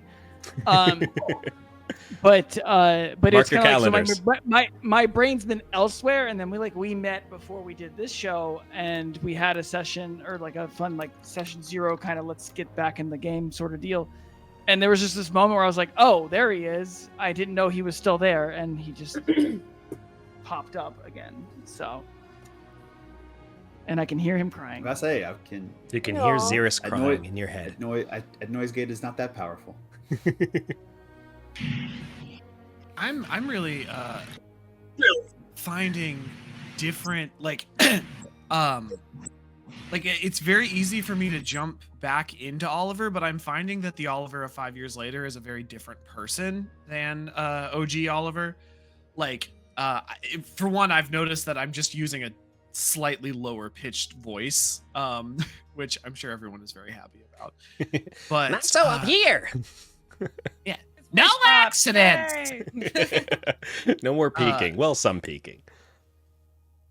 I'm finding I'm really excited just to find this like meet this new Oliver that I'm getting to play as, because like I have been spending so much time ever since we decided that like what Oliver had been doing in the last 5 years, and I've just been like, oh, Oliver's been awful the last 5 years. Yeah, kinda. And I weirdly enough am truly like angry at myself almost. Like what I will say is that it has been very easy to jump back in that immediately I feel bad about the way that I have treated my closest friends in a time where that, we've been away from each other.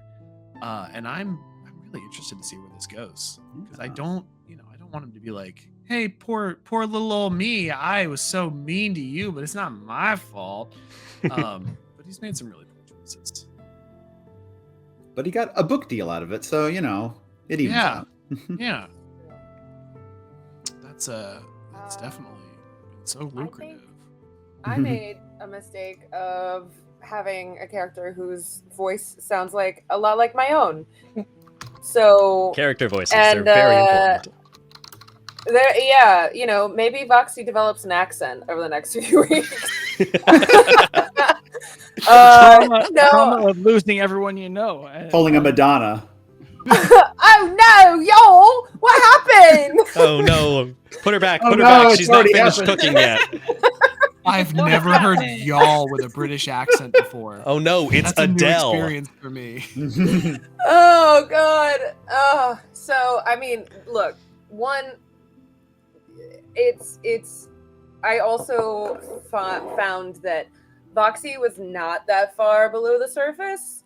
Not as far as I expected her to be, but I think she is finding it awkward to be around these people again. It's like that thing of your high school friends, and then you go off to college, and then you've been a year out of college, and you see high school friends again, and you're like, who are you? I don't even know. And I think there's a little bit of that for Voxi. So the awkwardness I feel in like not knowing how to find my way back into the game a little bit, taking a moment to like find my way back in, but also I think it's game appropriate as well. Yeah. I think it makes a lot of sense. That moment that you were talking about of like everyone trying to like figure out like where the level of that they should be talking to each other with, I felt that so much between the four of you when you got back together, especially right after it was Zeerus, Voxi, and Oliver. That sort of moment was so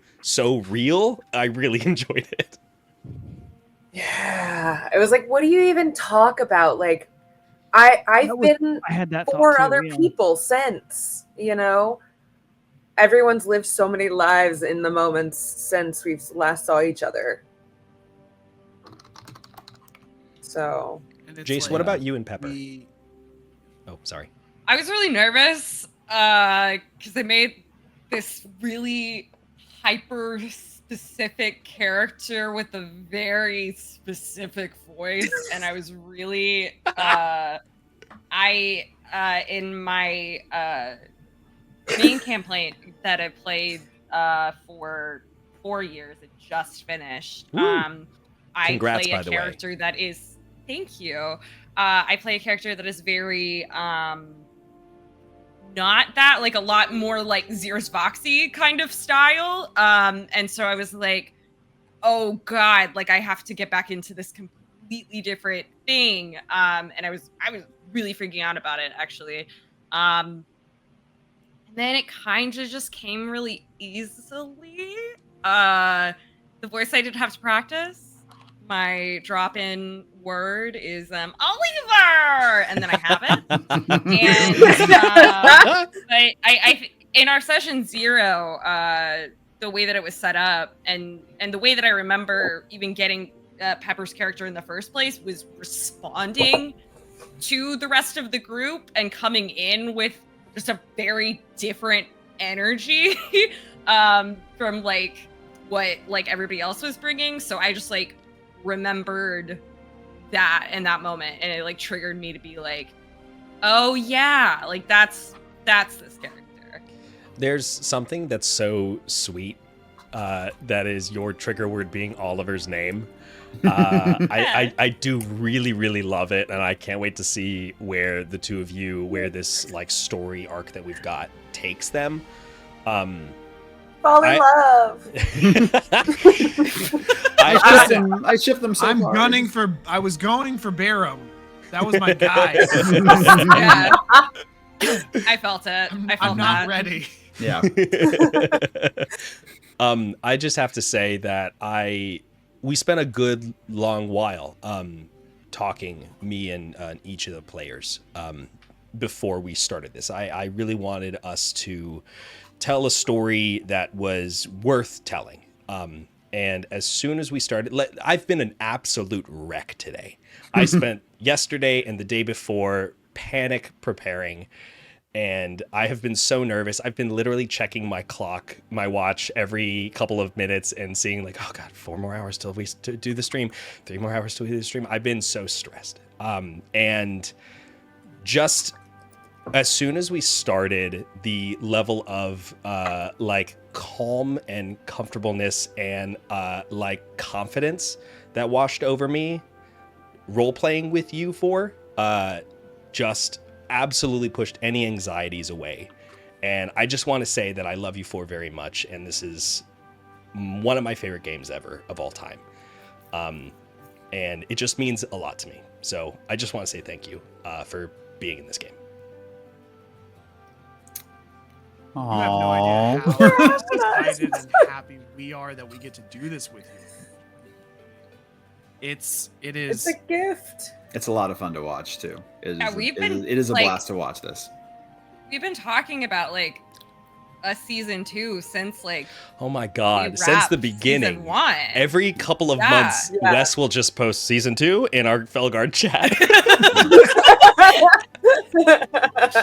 Like, the people want it. The people are clamoring. I mean, People what? want it. We weren't gonna do it, but then I couldn't figure out how to turn off Discord notifications, so I said, Let's just do it. You might as well. I can't turn this thing off. I mean, It's Wes weird is because Wes is already neglecting. posting season 3 question mark. Yeah, Wes is fully neglecting his child for this. No so. one's gonna have any crucial life events anytime soon, right? Yeah, right? There's Hey, nothing big coming up. Jordan's wife's helping my wife look after my child. That's right now, true. so- Shout out to Becca for being Hashtag the best. wives. And Hashtag I mean, wives. shout out to Holly for Power having wives. the baby. Yes. First of all. Shout Absolutely. out to Holly. Hashtag Shout out to power Holly. wives. Don't shout out to the baby who gets scared and he'll cry. Yeah, so scared. Well, I'm so glad that we have season 2 and we have so much to get to. Folks, we're going to be doing this for the next 8 weeks. So this was the beginning of season 2. We have 9 full episodes that we're going to be running, just like a Disney Plus show. It's fun. Y'all are in a very precarious situation. We're in the middle of combat. There are zombies. There are dead NPCs. Zeerus, your parents are not dead currently. I will let you know that and let the audience know that. Currently Wait, not dead. guys, Currently. I have great news. I multiclassed into Bard, by the way. That's what I was talking about with Oliver. That'll come up. I multiclassed into College of Valor Bard. And a big reason I did that is because I can heal now. So Yeah! don't worry, maybe. It's more than just Voxi. Oh, We that's forget right. she has healing Nature spells. is healing. I was right. We didn't have a healer that remembered they were a healer. I forgot about Didn't that. remember I was a I healer. did. I'm not. No, I just wanted Ashley to not feel as pressure. So she. Okay. No pressure when I don't know. It's true. All right, That is true. folks, we have been Pineapple Shaped Lance. This has been the Fellguard that you've been enjoying. If you like this, we are going to be streaming every single Wednesday starting at 7 p.m. Eastern. Please give us a follow, or if you would like to help us in another way, please subscribe. Also, join our Discord if you get a chance, where we will be posting all sorts of like fun clips and things like that from the show, as well as some BTS stuff from our own setups that we have here. And I believe, Devin, we're going to be doing a raid? Yeah, so yes, we do this every week on 7 p.m. Eastern here on the Twitch channel. Don't forget to follow us on all the Instagrams and stuff. If you follow us on here, go ahead and follow us in. We have a Discord that you can access to by doing. Let me try to get it in thing. There it goes. So you can follow us on the Discord, and that gets you access to all these really cool channels, and you can chat with fans. And yes, we are going to be rating Lord Spew. It's an artist who's doing a live art stream with somebody who worked on Invader Zim. So I'm very excited That's so throw great. to throw it to them. It's gonna be a lot of fun. So All let me see if I right, can well, go folks, ahead and get we'll that see going. you back here. We're going to be going to our ending suit screen, but stick around, join the raid. We will be jumping back in to the Fellguard Season 2 and see if our heroes survive the chaos of the #yellow funeral. All right. Have a wonderful night. I love you all. Goodbye.